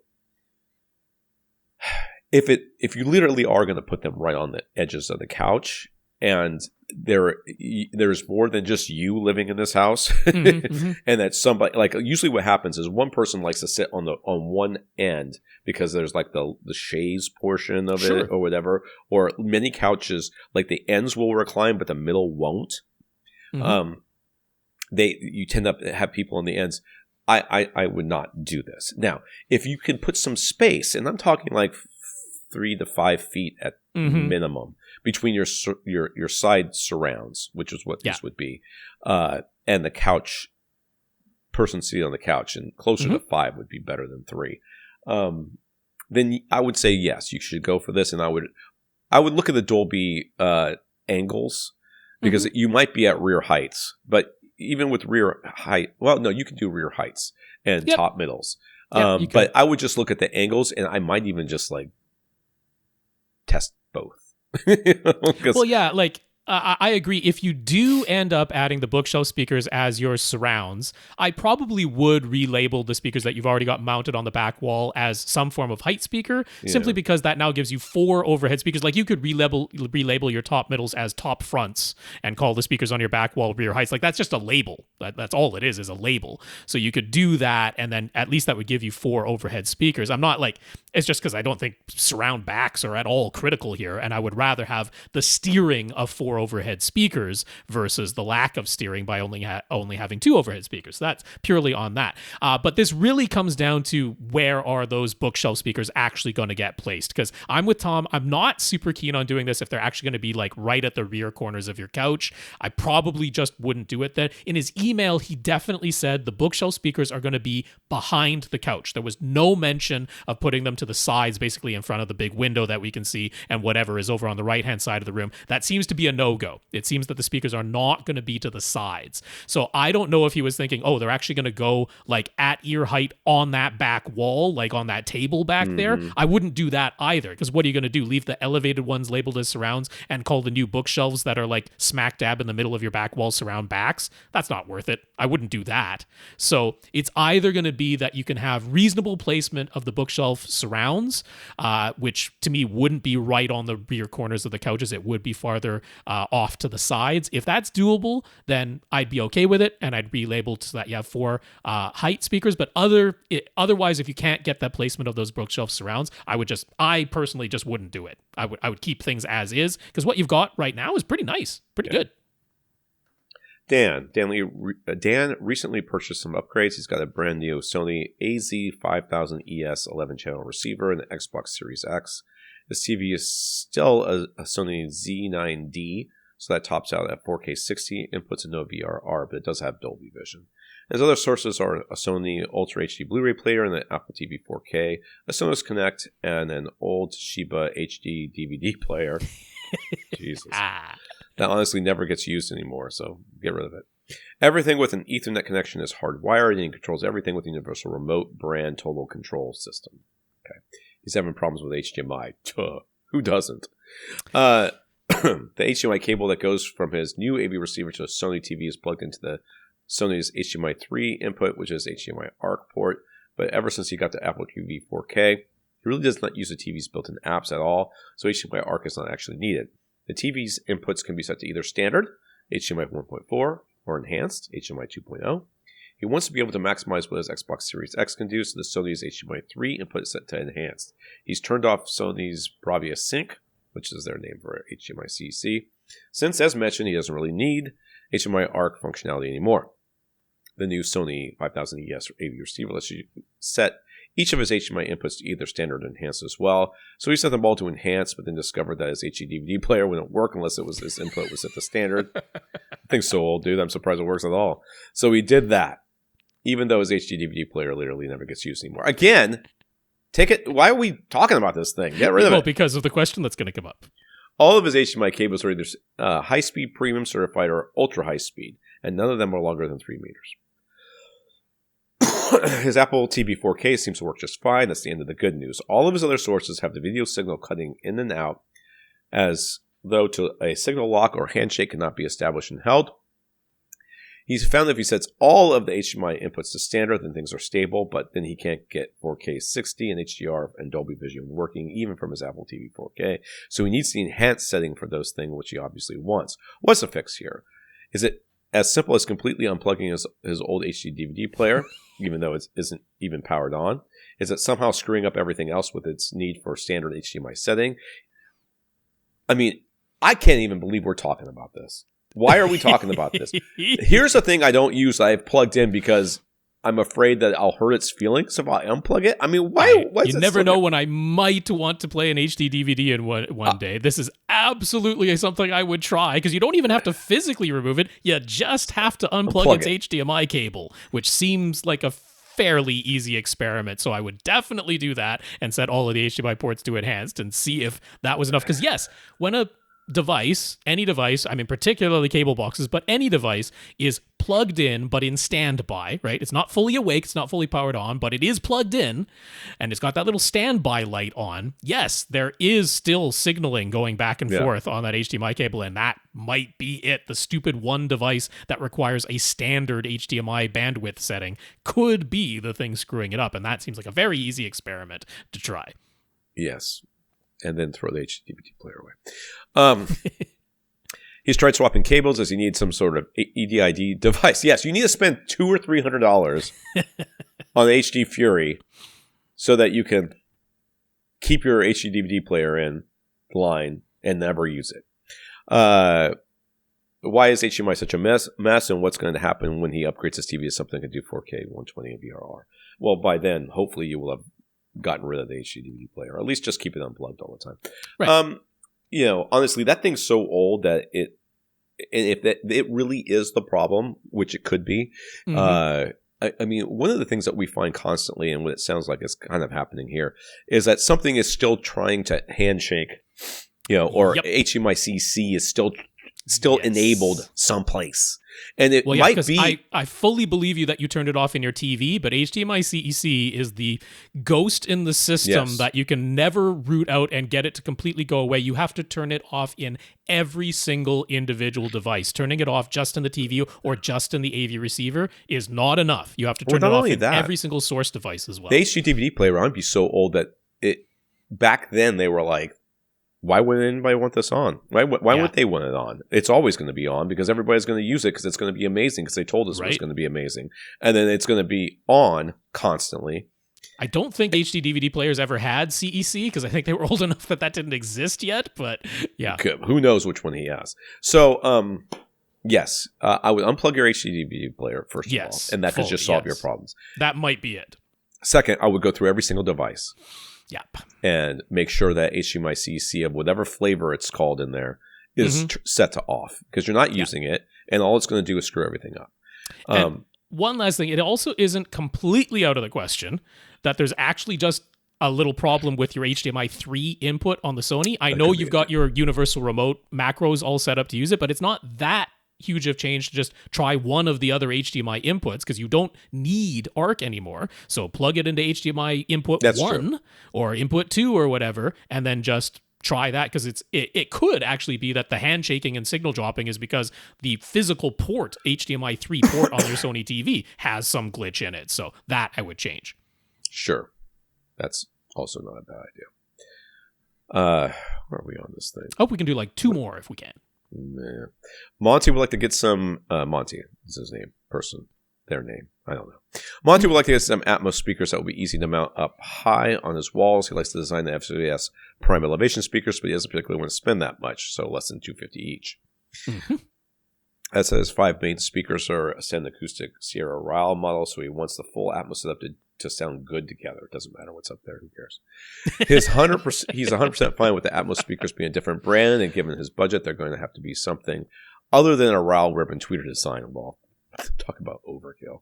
Rob suggested Pyrian's Theatris or Novus wedge-shaped speakers to another Ascend Sierra Ryle owner, but those cost even more than the prime elevation. So do we have recommendations that fit what he wants and needs? I mean, I cannot express to you enough how little it matters what Apple speakers you put up there. They get.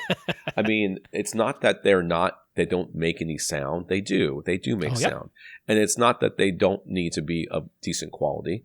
I mean, they should be of decent quality, but I think that even if they are not, it's not going to matter. I mean, it's not like there's never going to be a point where the music is just coming from overhead.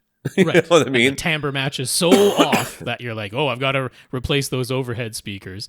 No, I've got a suggestion that I think checks the boxes as long as this price is not too high for what you were considering. Emotiva.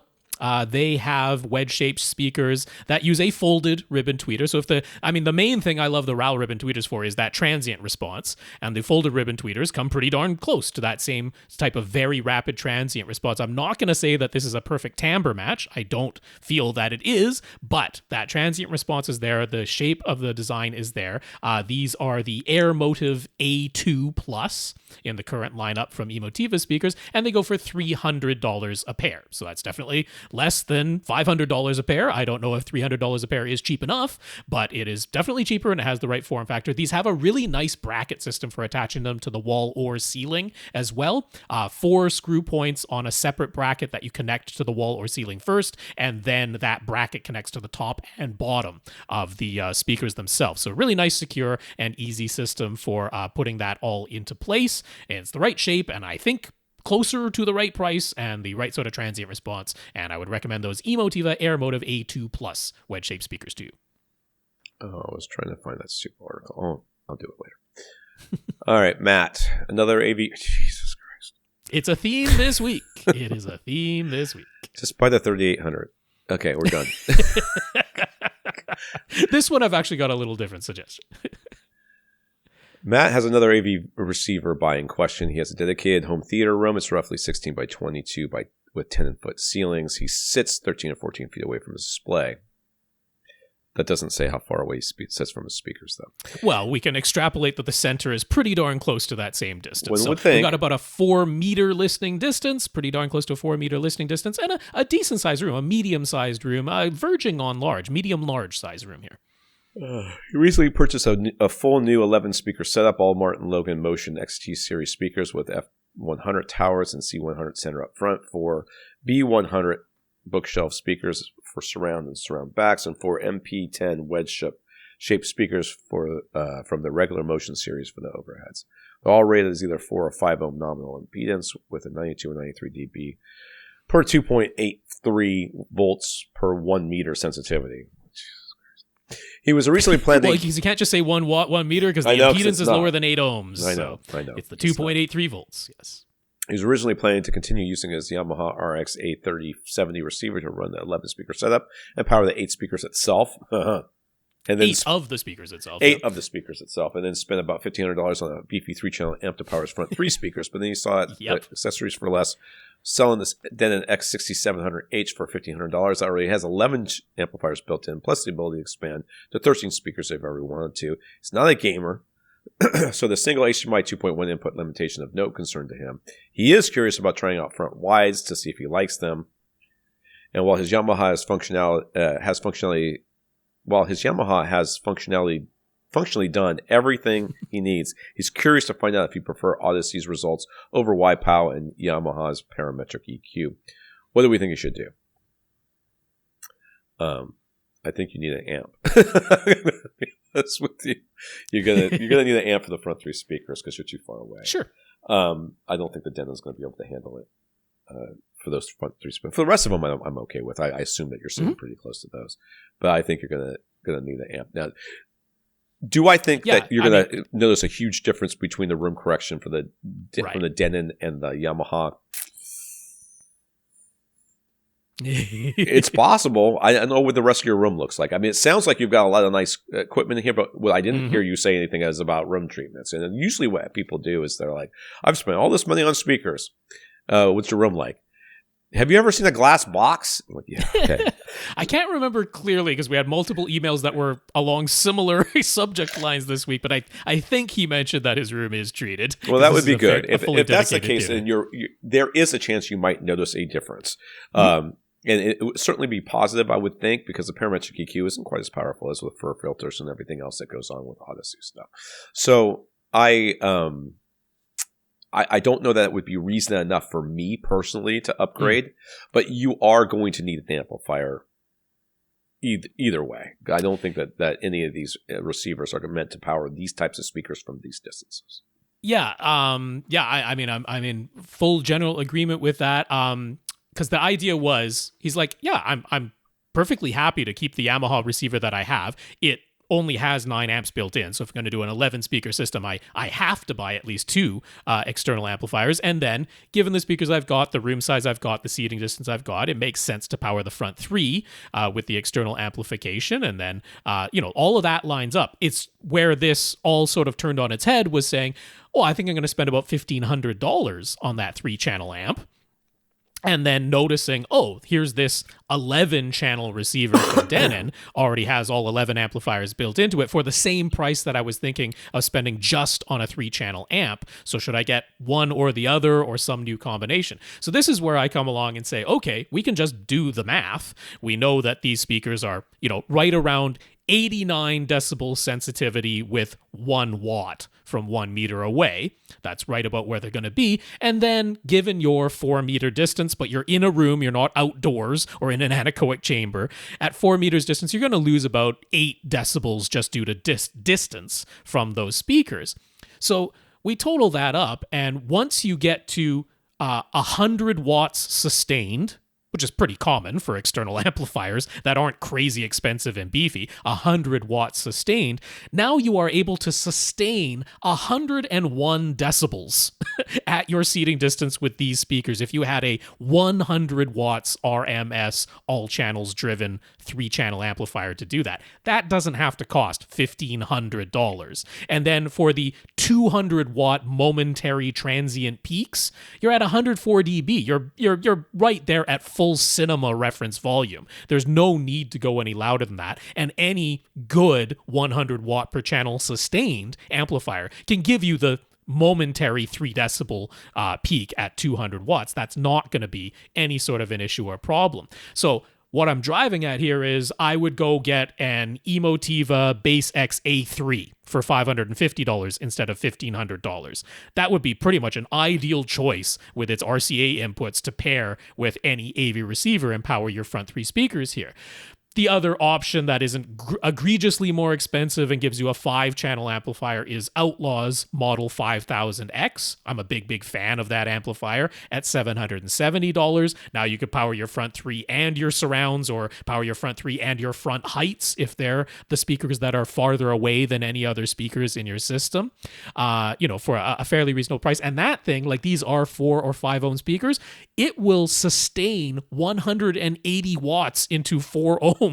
So you're like maxing out what you could possibly need volume-wise with that Model 5000X. And that is half the price that you were thinking of spending on the 3-channel amplifier you were looking at. So I think, just like Tom, you do need an external amp in this case. Look at us, AVRant, saying to somebody that they're actually the person who needs an external amp. The math lines up and it makes sense, and we don't really want to try to drive 11 speakers all from just an AV receiver.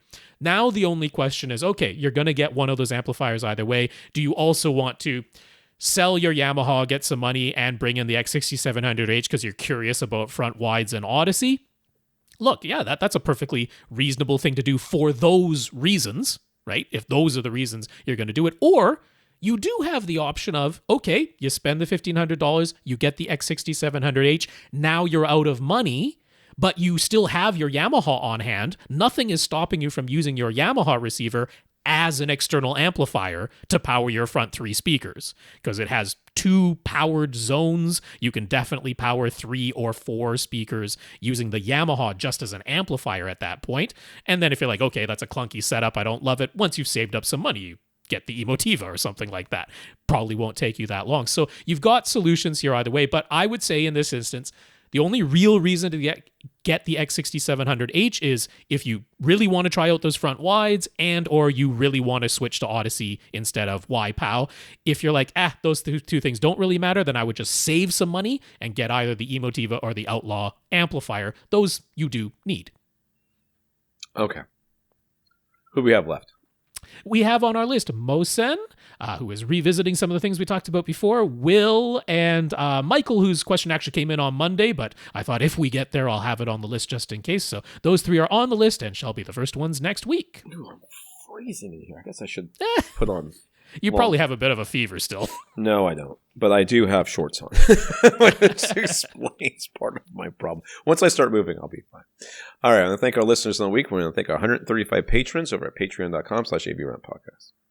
That is absolutely correct. Patreon.com/AVRant podcast is the place to go to sign up to make an automatic monthly donation. So a big thanks to our 135 patrons for your financial support. I also want to thank Gurinder for sending us Amazon gift cards. Thank you very much, Gurinder. That was very nice of you, Gurinder. Thank you so much. And I think all of us have already spent it because it's Christmas time and that money went quick. Yeah, I didn't talk about Black Friday, but I will someday. We want to thank those who thanked us. Got those notes of gratitude from Keith, Monty, Matt, Mohsen, Gurinder, Will, Paul, Jorge, and Greg. Thank you for thanking us. And I'll say the names one more time. Keith, Monty, Matt, Mohsen, Gurinder, Will, Paul, Jorge, and Greg. Thank you all very much for your notes of gratitude and encouragement. They're very, very much appreciated. And a big thank you to everybody who continues to listen and send in your questions. If you want to get your question answered, all you have to do is ask. You ask by emailing us at question@avrant.com. For AVRant, I'm Tom Andrew. And I'm Rob H. Now go out and listen to something.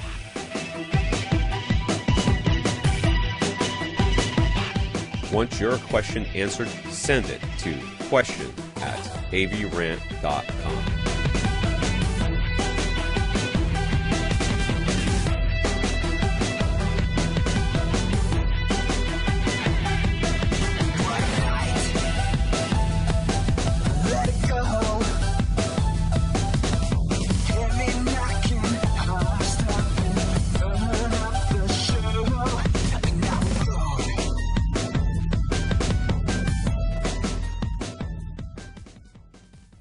This is AVRant.